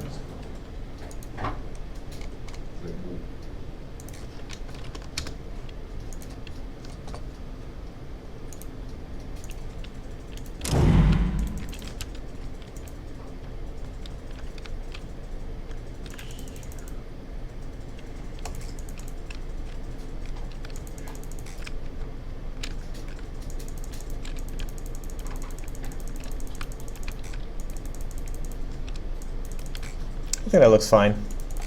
What did you change? I just pulled the camera out temporarily. You guys don't need to do that. I'm just doing that to see what the projectiles look like from a distance. I think it looks okay. Okay, so let's go back to our task list here. We have a player that can shoot projectiles. Cool. Now we need a projectile that can hit enemies or players. Well, we don't have enemies yet, so we won't worry about that. What about a moving environment? And for that matter, environment that we can move in, as well as a camera that needs to follow the movement of the player. So let's take a little bit of time here to think about what our environment should look like. Well, I want to delete everything in here. Yeah, like let's think about what we want the gameplay for our game to be. We don't really have collision with the environment as a feature, so we don't have the ability for the player to die. But regardless, I don't think we want these walls on the right. I kind of don't want the wall in the back either, or like this stuff here. We are going to prevent the player from moving backwards. I'm not even sure we want this floor, to be honest. Maybe we do. I'm going to keep the floor in for now. I'm going to delete this side scroller template. I'm just going to do a little bit of cleanup on the level here. Maybe even like go take this guy and like, oh, that was weird. Oh, it's BSP. All this stuff is all BSP. I'm not even sure I want BSP in here. I kind of want static meshes, but I'm going to leave it as is for now. Just going to kind of use this BSP and figure out order. I want this level to kind of move up and down, maybe. So let me organize a little bit here. I just deleted all that stuff. Yeah, you kind of do what you feel like works for you for your level. I think this thing will be good.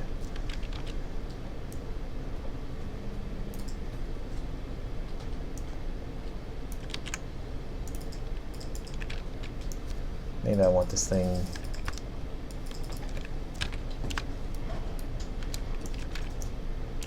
I don't know why the pivot for these things are all the way over here. Yeah, that makes me even want more. I'm just going to delete all this. I don't really want any of this BSP in here, except for maybe the floor. And I'll just duplicate the floor and I'll make it a ceiling as well for now.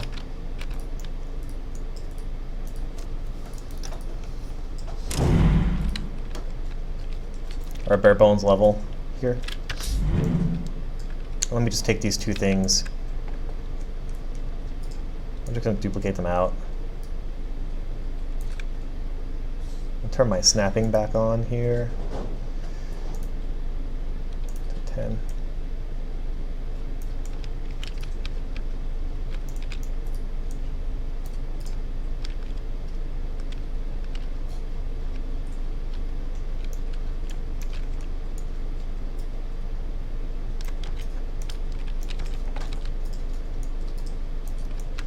Maybe just a slight curve like that.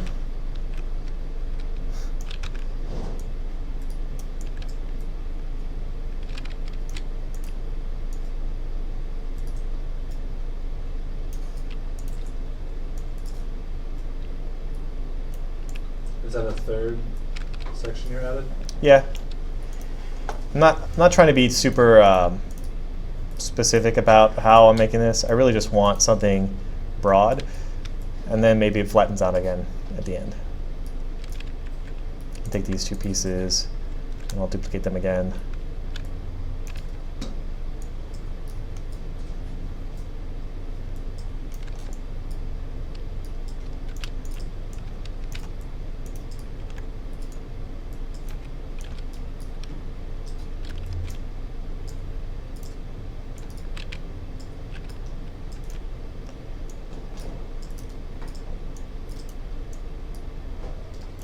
Okay, this guy as well. Okay, and then this can be like where the boss will go.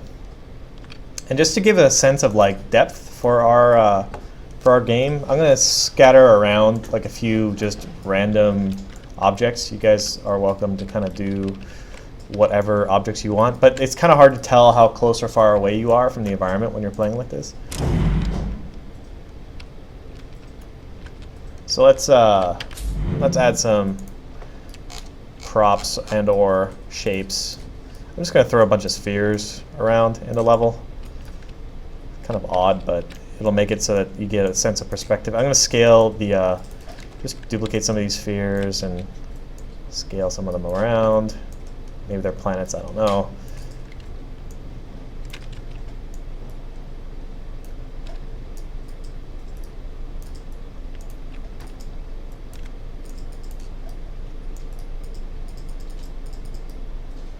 Get a sense of parallax in here, get some in the background, and then I'm just going to duplicate and copy paste pretty much all this. Get this one really huge one in the background, and one even bigger one that can be just massive.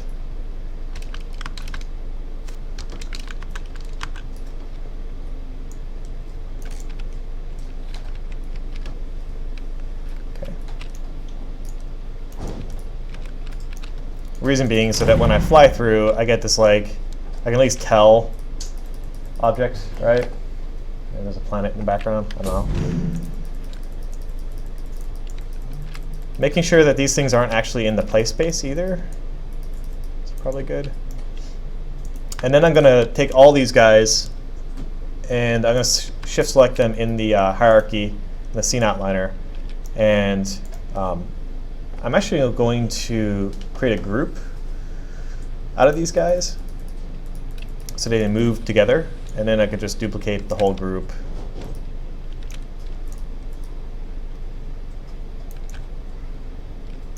Maybe I don't want to group these things. I'm actually going to ungroup because I don't want this big guy in the background. Maybe I'll undo all that. I want the groups of the small things, so I'm going to unclick the big guy.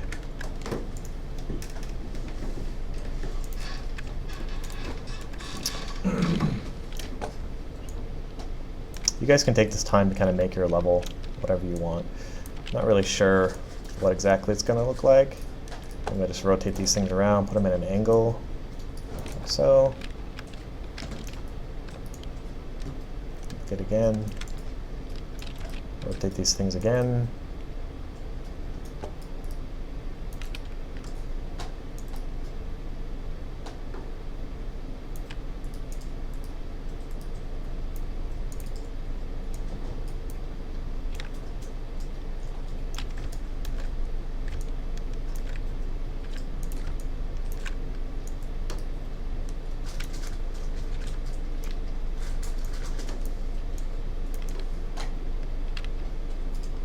I think that's good.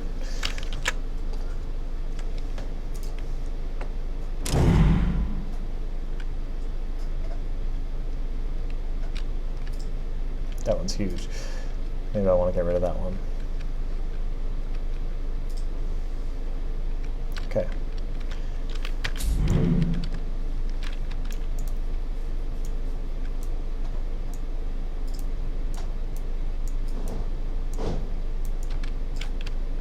Okay, and then let's move the light, or let's rotate the light so that it actually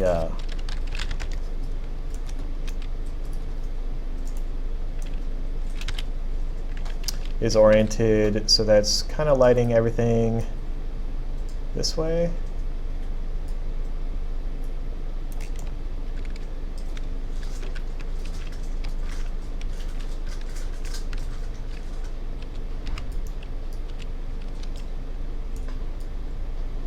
Which way do I want my shadows to go?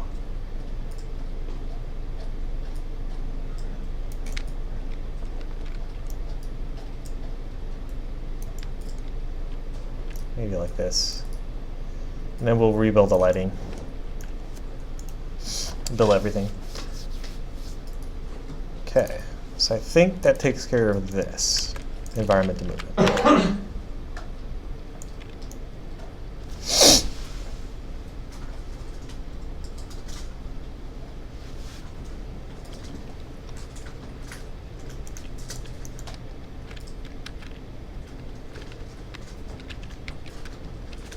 This like big guy is like obscuring most of the level.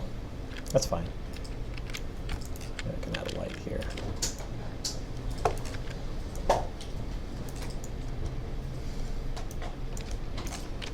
No. All right, so I have an environment that I can move around in now. And what I want to do is I want to basically mimic this behavior of the player moving through the level like this, but instead of having it controlled by me, I want to have it controlled by the player. So let's find out like a good way that we can organize the camera for this thing.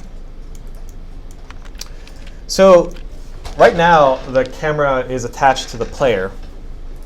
So wherever the player moves, the camera moves. But if you think back to the behavior of a normal shoot 'em up, you have a camera that is attached to a moving object that moves through the level, and then the player can kind of have freedom of movement. He can go around and move around in the screen. Because right now I can actually go backwards, and I can go down and underneath the level. I can go above the level too. And what we instead want to do is have it basically be a game on rails that moves the player. Okay, so does everyone have a level? Just finishing up. Something that reasonably looks like a level? Yeah. Charitably can be called a level.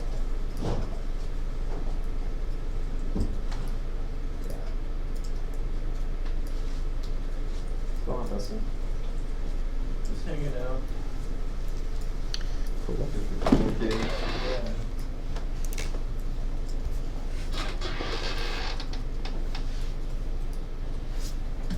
There we go, my lighting build finished, yay.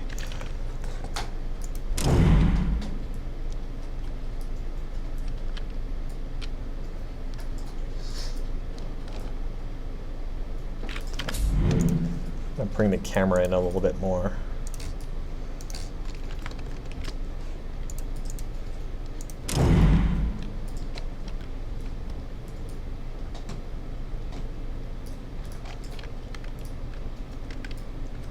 So the general idea that we're going to use for our shoot 'em up is that we're going to have, imagine that you're actually just along for this ride that is going through the level. So there's like a magic flying carpet that's automatically going through the level, and we're just going to stick the camera onto that magic flying carpet, and then the player is going to be constrained within a room that's going to be moving along with this magic carpet. This carpet I'm going to call our anchor, our level anchor. And this level anchor that is going to be moving through the level using Matinee. So we're going to have Matinee control the movement of this anchor throughout the level.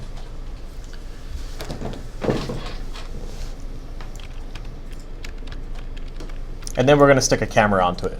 So first things first, let us delete the camera from the player. It's kind of scary, but we are going to have to do this. So I'm going to delete go to the player and delete the side view camera and the spring arm associated with it. And then what you end up with is a camera that looks like this, which is kind of cool. So what do we delete? Just the camera? The camera and the spring arm as well. Wait, do I delete it? Just Yeah, like delete it. Boom. And then on the mesh, delete. Spring arm and the camera, both. There's two things. Yeah. Where's the spring arm at? Oh, right here. Sorry. It's all good. So if you play it, you should end up with like a first-person view of the shoot 'em up. And you have to like press right. That's awkward. So let's actually add a camera to the level. And this would be something that I would do for that one I was telling you about? Yeah, it's kind of like this. You kind of set it up, but you're not going to set it up via Matinee. So Okay. So it's a little different, but you are going to still have a camera. So go to the top left here, and just under basic, like the very first thing is a camera. Go ahead and drag one of these guys into level.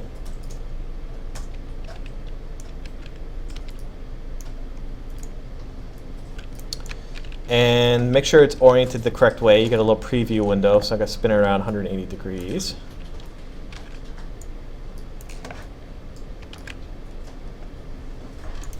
And notice when you press play, nothing happens still, because even though you have a camera, you don't actually do anything with it yet. It doesn't automatically know that you want this camera to be the viewpoint.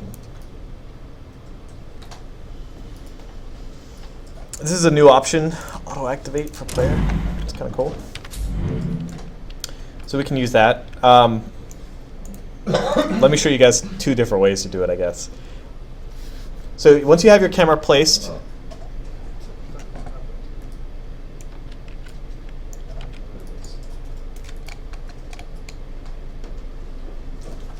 I don't know if it's in the right spot. I can't. do you not get that preview thing down here? Yeah, I do, but I don't know. I can't see my spawn point because it's too far away.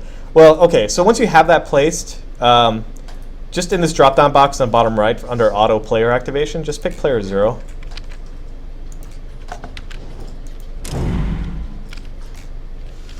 And then you should get a camera that looks more reasonable, like. Okay, yeah. But I think that my controls. This is going a lot slower, isn't it? It just seems slower because you're further away. Let me see where it is. if you move the camera closer, I guarantee it'll fill faster. So I just need to zoom in. Yeah, if you want, this is the time to position the camera at the distance that you feel like it should be for your gameplay. I'm kind of trying to keep both the top and the bottom visible. Like I'm going all the way off the top of the screen. Make sure you can still see the player when you move off the top of the screen. That's kind of the big thing. I kind of want to just put it at the middle point between the two BSP brushes that I have.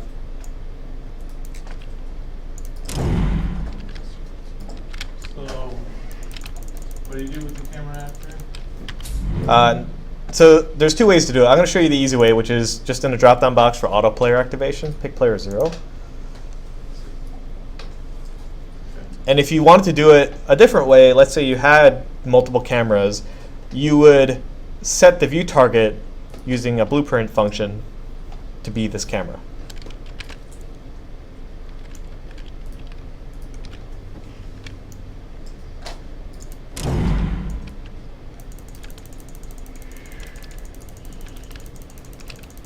Okay. So now we have a camera. So we kind of have two things here. We can try moving the camera with Matinee, which will work. We can move the camera, but we actually need to move more than that. We need to move the players. The player's going to be basically confined to like a cage, like a one of those like cat carriers. You guys ever see those cat carriers, or like the dog carriers that you take on an airplane? Like you can move around freely inside there. So we're going to stick the player in one of those, but it's going to be invisible. So he won't be able to move. Like, we don't want the player to move off screen like this or move off screen off the back, right? We want to basically confine the player to that thing. So that's what our level anchor is going to be. It's going to be an actor that acts as a cage, and we're going to move that cage through the level, and then we're going to stick the camera on top of it too. Okay? Seems pretty simple, right? So let's first make the cage. I don't think we have that here. Yeah, we didn't actually add that here. Player. So am I caught up if I have my camera set on my character? Yes. Yeah, if you have this, Okay. everyone should have that. Everyone good with that? Yep. Michael, you good? Okay. We're gonna make the cage, and then we're gonna move it, and then we're gonna take a break. Okay. That's one. I don't know why I clicked build. That was not the right thing to do. Okay, so go under blueprints, and we're going to make another class blueprint. That's an actor. And this one is going to be a BP underscore level anchor. Level anchor? Yep, level anchor. Just like a boat anchor. The player's going to be anchored to this thing, so he's not going to be able to move around too far from this thing. And the camera's also going to be anchored to this thing, so it's going to be attached. I get it. So kind of first things first, we're going to add a scene to this thing.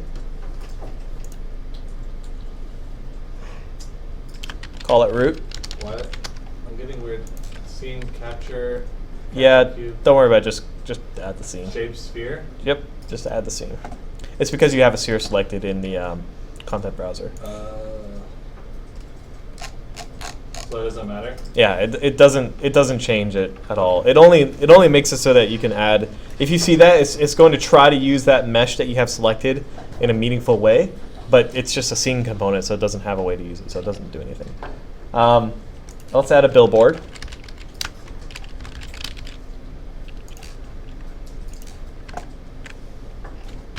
And then I'm gonna add this guy to the level.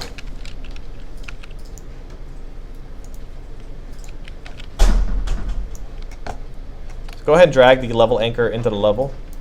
It doesn't really matter where this thing is. I mean, it kind of does. You kind of want it to be almost in line with the player spawn.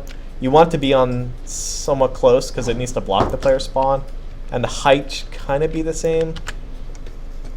But just kind of get a general idea of where it is. So put it in the level and kind of make it, I'm going to delete my projectile too.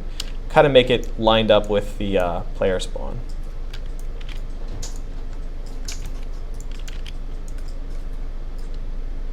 Like that. just in front of it somewhere? Yeah, it can be slightly in front of it. It can be actually right on top of it. That's totally fine. Like I have mine like almost right on top of the player spawn. Does it need to be in the same like line as it? Yeah, I mean, kind of. It doesn't have to be exact because we're basically going to put walls in the blueprint that act as like the blocking parts of it.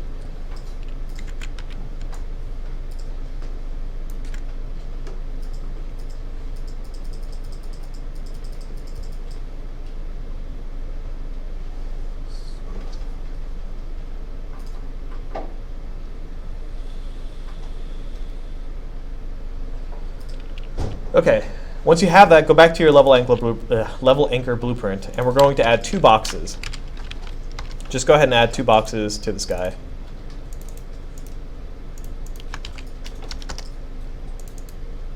These boxes are going to act as our collision.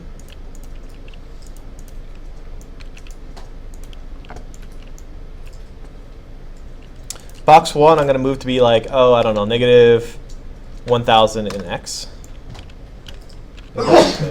And box 2, I'm going to move to be positive 1,000 in X. And then I'm going to scale the crap out of these things. They're basically going to act as giant walls like that. So I'm using, looks like a scale of 75 for Y and 25 for Z for each.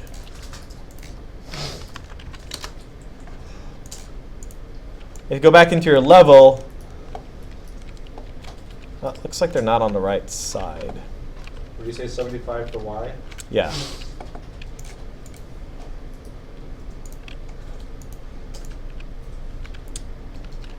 Yeah, and then when you're in your level, you might need to rotate your level anchor, like I need to rotate this guy, because if you look in your level and look at the 2 blocking walls, they should be lined up not this way. They need to be rotated.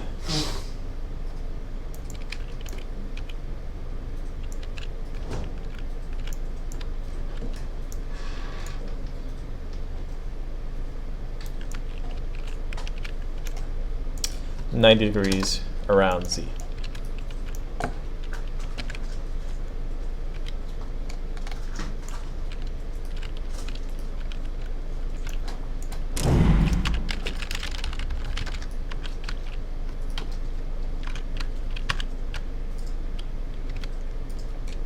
They might be too far apart. We'll see in just a moment. Once you have these 2 boxes, the other thing that we want to do with these boxes is go down to, select both of them, just control click or shift click both boxes, and go down to the collision properties, and we want them to block all dynamic.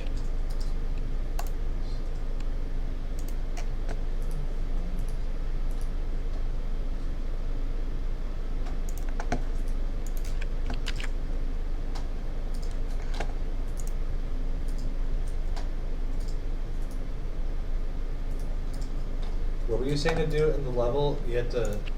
Just look at your walls and make sure they're on either side of the player spawn.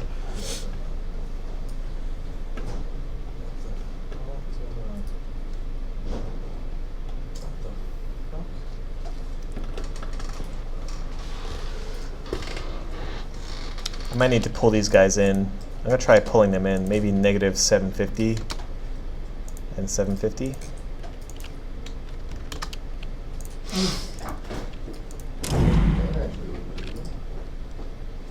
Actually, yeah, maybe 1,000 was fine. I'll keep it at 1,000. Once you have them blocking, go ahead and test it out in the level. Make sure you cannot move past the left and right edges of your bounds. Does that work for you, John? I can. Oh yeah. Okay, so I probably need to actually expand mine or just zoom in my camera. Or you can move the level anchor. It depends. Is the width of this okay? Well, I'm hitting the wall here. Okay, so that I But think. this one So I is- think what you need to do, that means your center is right here. You may Yeah. need to move your center. How about this? Why don't you guys line up your level anchor with your camera? So go to your level and click on your camera. Find your camera in the level. Find its Y position. Make sure the camera Y position is at 0, and make sure your level anchor Y position is at 0 too. Yeah, just click on the camera and the level anchor and make sure they're positioned at Y or both 0. That'll center the anchor to where the camera is. So I go to the camera, set it to 0. Yeah. Then go to my Level anchor. little anchor and set it to 0. Yes. And then Now try moving left and right. It should be centered now, your walls. there's 1, 2. You might need to, see now that it's centered, you can push them both out the same way. You might need to push it out maybe, I don't know, another 250 units or so. And I want it to be, I don't want to move my camera because then it'll take my character out of view, right? Yeah, what we're going to do instead, so here, let's do this right now. Go ahead and in your scene outliner, drag your camera on top of your level anchor. Just click and drag it on top. It will attach your camera to the level anchor, and then you can move your anchor around wherever you want, and the camera will follow it. We're going to need to do that anyway because we're going to matinee this thing, this Yeah. level anchor. You just put collision hit events on the. No, we don't need any of that. We just need to block collision presets.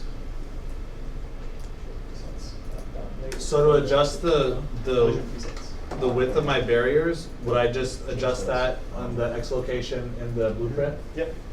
Let's block them for both. Yeah. But what about when the enemies just fly through? We're going to put the spawners on the other side, so they're going to come in and send it there. Oh.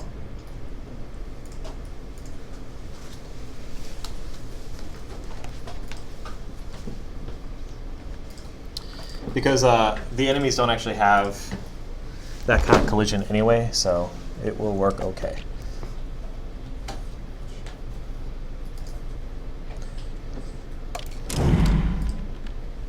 Yeah, I feel like I'm pretty happy with this distance here. And Michael, make sure that you take your camera. So Michael, go into your level and then take your camera and anchor it to or attach it to your level anchor. So drag it to your level anchor too. Yeah. These lined up, so is your level anchor. So these two should get synced. So is level anchor coming down for a second? 0.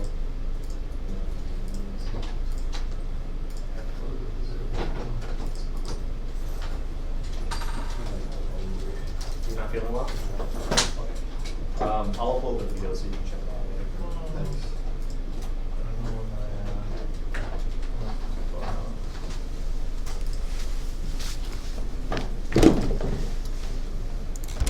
Okay. So the final thing that we need to do to get our level going is we need to move our anchor. So if I actually physically move this thing in the level, like that, the camera moves with it. So I can push this thing all the way to the left, like so, and the camera's moving.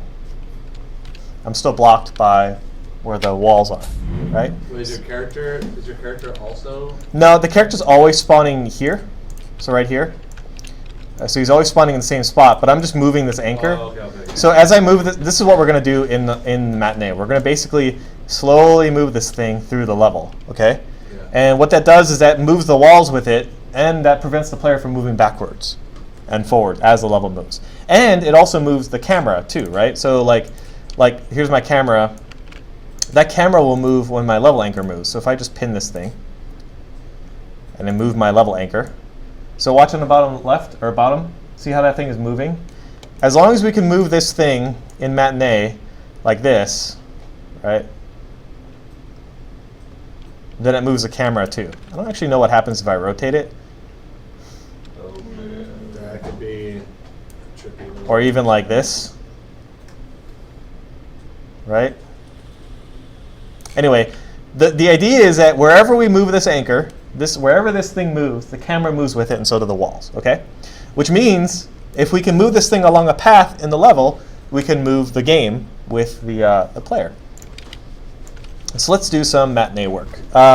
Matinee is a nonlinear editor, as I mentioned earlier, so it lets us do a lot of things at the same time. In our case, we're going to do a very, very simple thing, which is to just move this anchor along the path that we specified. And my path is basically this like slight ramp, but it could be anything. Like it doesn't have to. It could be a circle. It could be rotating around the planet. It could be orbiting, whatever you want. But in this case, I'm kind of trying to keep it simple. So I'm going to take my level anchor. I'm going to start it off in a spot that I think is good, which I think is going to be back at the player spawn. I'm just going to move it back to be on the, make sure that's kind of close to the player spawn. I want the player to kind of be in the middle. And then I'm going to click on Matinee button at the top here. And I'm just going to click Add Matinee. So Matinee is kind of weird. Like you have to edit both in the level as well as editing in the Matinee tool. Like you have to go back and forth a lot, which is why it would be nice to have 2 monitors, but we'll have to live with the one for now.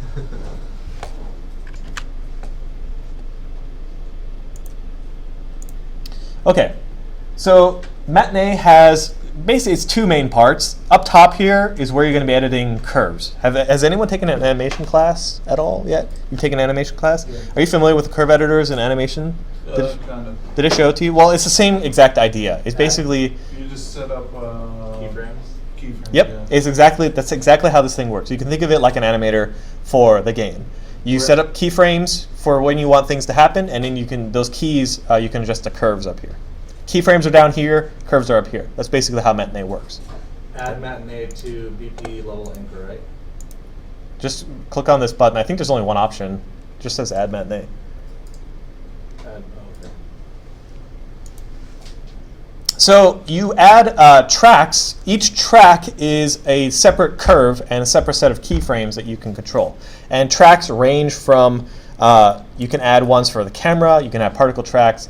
In our case, we're going to add a new empty group. Now, this empty group is going to be, we're going to add one and we're going to call it the anchor. And here's kind of the key is I want to have the level anchor selected. So I'm going to go back to my level. I'm going to click on this level anchor. And I'm going to right click on this track and I'm going to say add selected actors. In our case, actually, I'm going to do replace group actors because whatever you have selected in the level is the actor that is controlled by this track. So I'm going to right click and replace group actors with selected actors. And then what you should see is you should see that level anchor show up in the right click menu for that guy.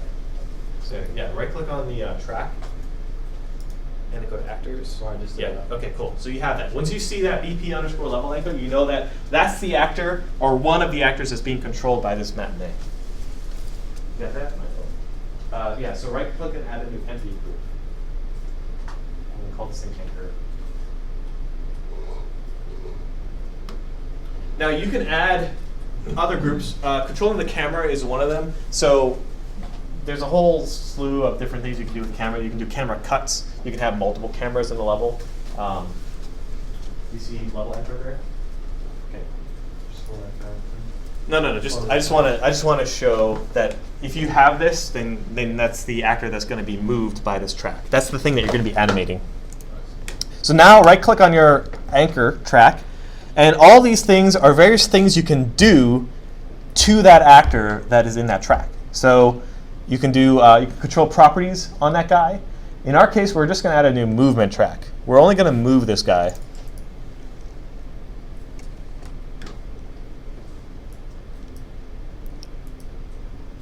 So let me explain a little bit about now what the bottom part is. This white bar here lets you drag and scroll. You can zoom out with a mouse wheel. The black bar at the bottom controls what the current time is being played. And you can scrub it. And notice that there's like a range here. Look at the bottom. From 0 seconds to 5 seconds. That's how long our matinee is. Kind of like how timeline works, where you can specify how long the timeline is. We can control how long the matinee is here. So we basically can say, how long do we want it to take for our game to get from the very first spot all the way to the boss? Like how many seconds do you want it to take? 5 minutes.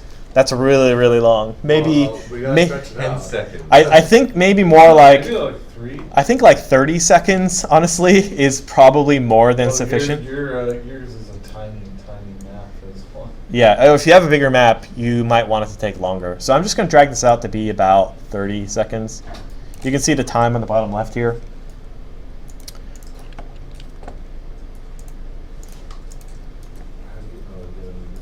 Move the little red arrow. You notice there's little green arrows there too that you can click and drag. These things are just for looping. So when you play, you can loop the green highlighted section over and over again. And then now that you have this thing in view, I'm going to kind of keep the whole thing in view from 0 to 30 seconds. There's one keyframe already for our movement track. This little triangle here, the triangle facing upwards on the movement track, is our position for the movement track. This is basically where this object is going to start.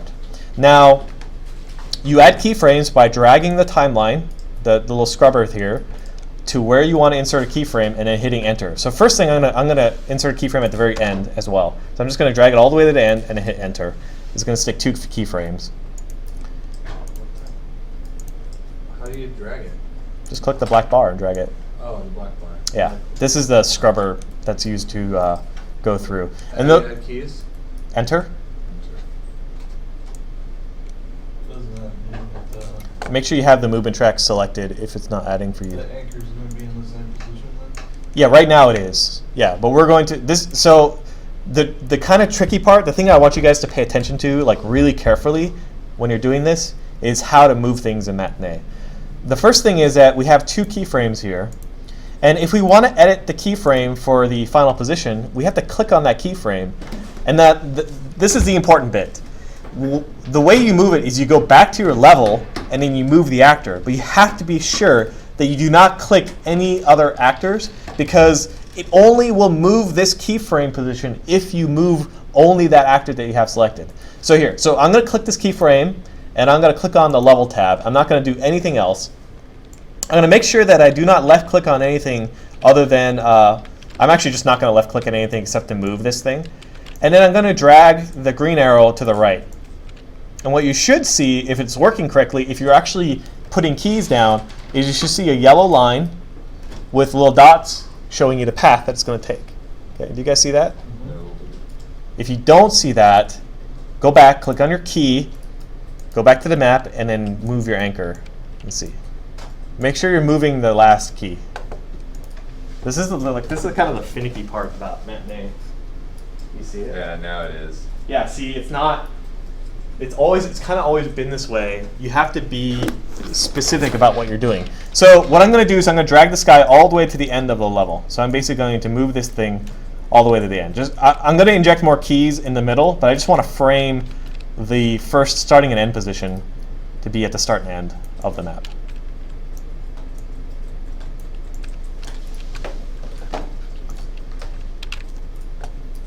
And then save. We're going to insert keys in just a second. I just want you guys to save this for now. So hit Control S and then close. It'll ask you to close Matinee, so hit yes.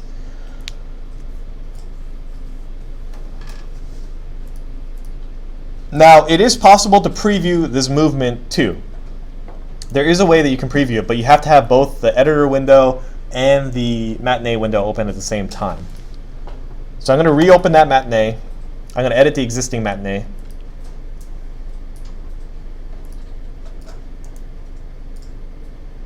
Whoa. Edit existing. My Matinee just like went away. Yeah, when you saved? Yeah. Yeah, you have to reopen it. So go to Matinee and then edit Matinee actor. So I'm going to try to keep both of them open. So this is going to kind of be a little hairy. So I'm going to keep my viewport open over here. I'm going to try to make this work. So on my left here is my Matinee. I'm sorry, on my right here is my Matinee. And on the left here, I'm just going to do this. What just happened? My level moved. Your level moved? Yeah. Like your whole level? The whole level. Including parts of the anchor, but the 2 walls stayed in place. So That is the danger. You make sure that your matinee is only matineeing your anchor and not your whole level. So go back to your matinee. Where would that be at? In here? Yeah, go there, go to the matinee actor. And see, it didn't save anything. Oh, weird. You don't compile when you do Okay, stuff just with remake matinee? it then. I don't know what happened with your level though. Wait, go back to your level. The anchor moved. Is it your anchor that moved and your level that stayed the same?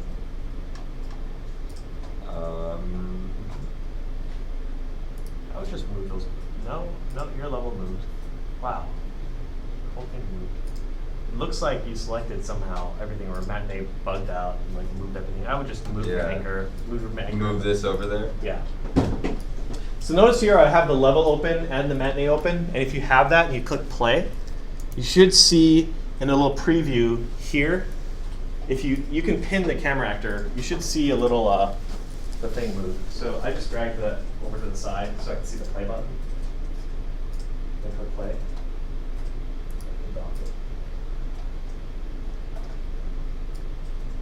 Not that play. The other play. So if you want to see what it actually looks like, click on your camera. They have to scrape the Yeah, I mean that's fine. We're going to work keys on. every now and so. You got that, John? Does that work? Mine actually doesn't cut through the turn like yours does. Okay. Well, I mean we're going to have to insert new keys anyway because we just I need to fix that. It's also matinee by default. Look at the keys over here. Can you guys see these? Let me zoom in on this. Can you guys see these keys? It's really hard to tell. But notice that these little dots are closer together at the beginning. The keys in and these out. Yeah, so it actually has a curve to it, which is not what we want in a shoot 'em up. We don't want the level to move slower first. We want to move at the same speed. So this is where the curve editing comes into place. You guys that have done animation will find it very similar. You click on this guy, and there's the tiniest button ever known to man exists here next to the green button on the right. So there's a green button on the moving track, and to the right of that is a little tiny button. Click on that, and it'll bring it up to the curve editor. And I'm going to click on the horizontal and vertical buttons here to scale the view to be that way. Okay. And see this key. You can look at the curve here. There's actually a curve. This is actually the Y position. This is the movement of the matinee. And see how it has a curve there. And what I want to do is I want it to all be linear. So I'm going to click on that key, the green one, the first one, and I'm just going to click the linear button, which will then just flatten it out. And then you should see your curve in the editor viewport actually be linear. So you shouldn't see them closer together at the beginning, which means it'll move at a constant speed from the beginning to the end. Okay. I'm not sure what. What are you trying to get the curve? You're not sure? Click on the horizontal view, vertical. Click on these two buttons, both of them. Yeah. So you want to click on the green one. Yeah. Just click on that guy and then click a little linear. I didn't know if I clicked on it or not. There was nothing to like indicate if I actually had it selected. Well, yeah, the button will actually change to show you what kind of curve it is. Okay. Okay. So once we have this, we're like one step away from actually having this happen in our level, and then we'll work on adding new keyframes as well. Take a break though. So let's do the final thing, which is to actually have this matinee start. You gotta work it. Matinees aren't saving. What? Are you running the game while you're creating matinee by chance? No. It actually tells me I can't do that if I try and do it right now. Like this time it saved the movement track, saved my time frame, but none of the keys. Okay. Well, I guess it did, actually. Yeah, it has a key there. So where's that moving to? Oh, it looks okay. So then if I play it though. You can't play there. You have to play it in here. So click on that. And go back to your map. Why can't you save with matinee? That's why, okay. because matinee is actually adjusting the level. For some reason, like matinee holds a lock on all the level properties.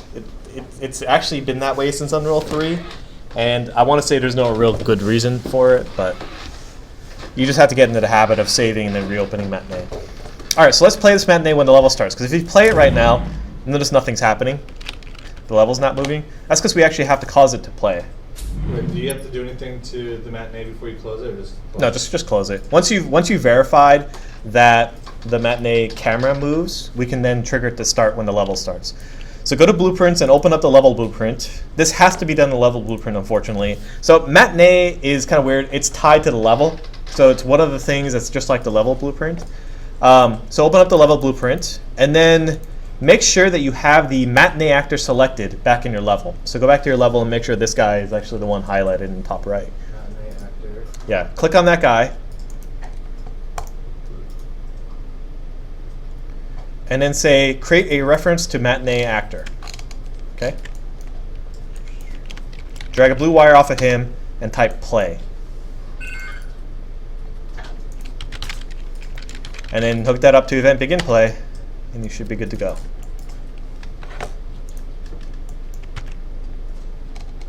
Where did you get the matinee actor from? I clicked on him in the level. In the hierarchy? Yeah, in the scene outliner, yeah. Okay.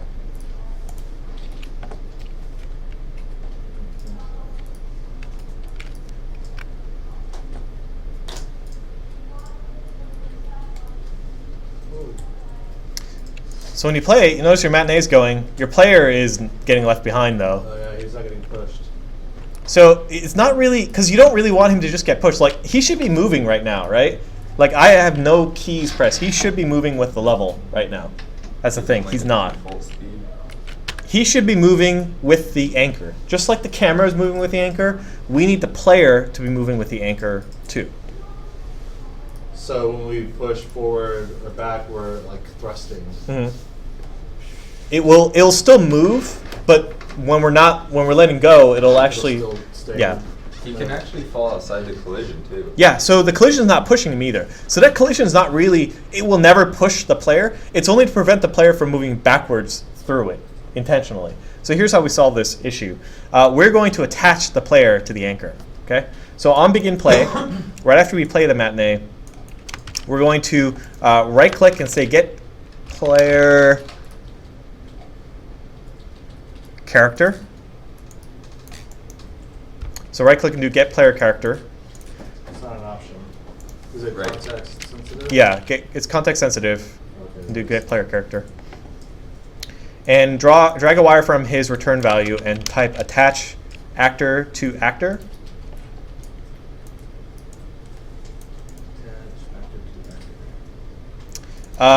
For some reason, mine connected the matinee actor to this. Delete that guy. Yeah, we're not going to. We're going to attach him to the anchor instead. Also, in attached location type, we're going to keep the world position here. Make sure it's keep world position instead of keep relative offset. And the parent actor here, we need to get a reference to the level anchor. So go back to your level, click on your level anchor, BP underscore level anchor, and then go back to your blueprint and create a reference to that guy. And that's the parent. And that's the parent. And then hook that up there.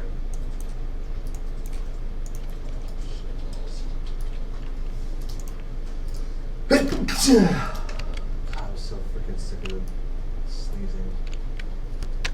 Wait, what the hell? So do you have both of the in parent actor is the level anchor? I have. And target is get player character and attached location type is that. No.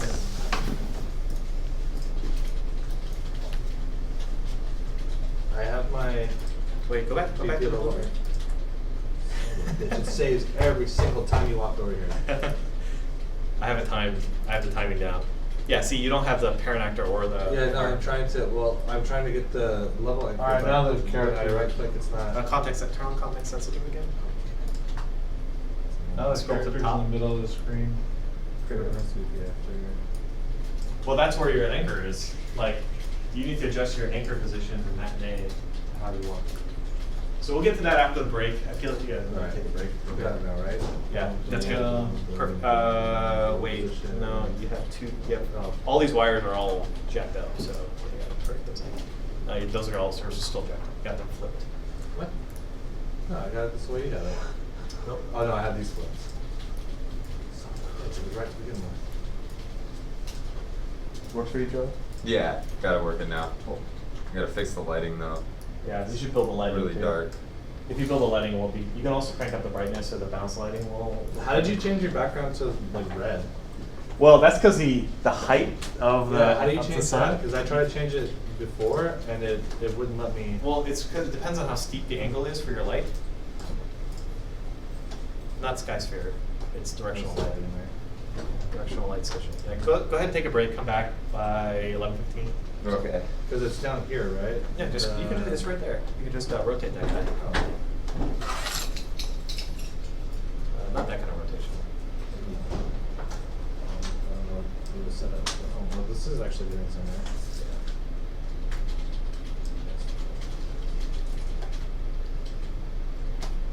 So what kind of It rotation? worked red rotation. I don't know which way. Make it more horizontal. Let's make it not aim up. Make it aim slightly downwards. Just ever so slightly downward. A little bit more. That's actually aiming slightly horizontal. Yeah, like that. 10 degrees. You set it back to 0. Try to do it again. 10 degrees. Yeah, like that. Cool. I'll try that. The lighting in. Selection.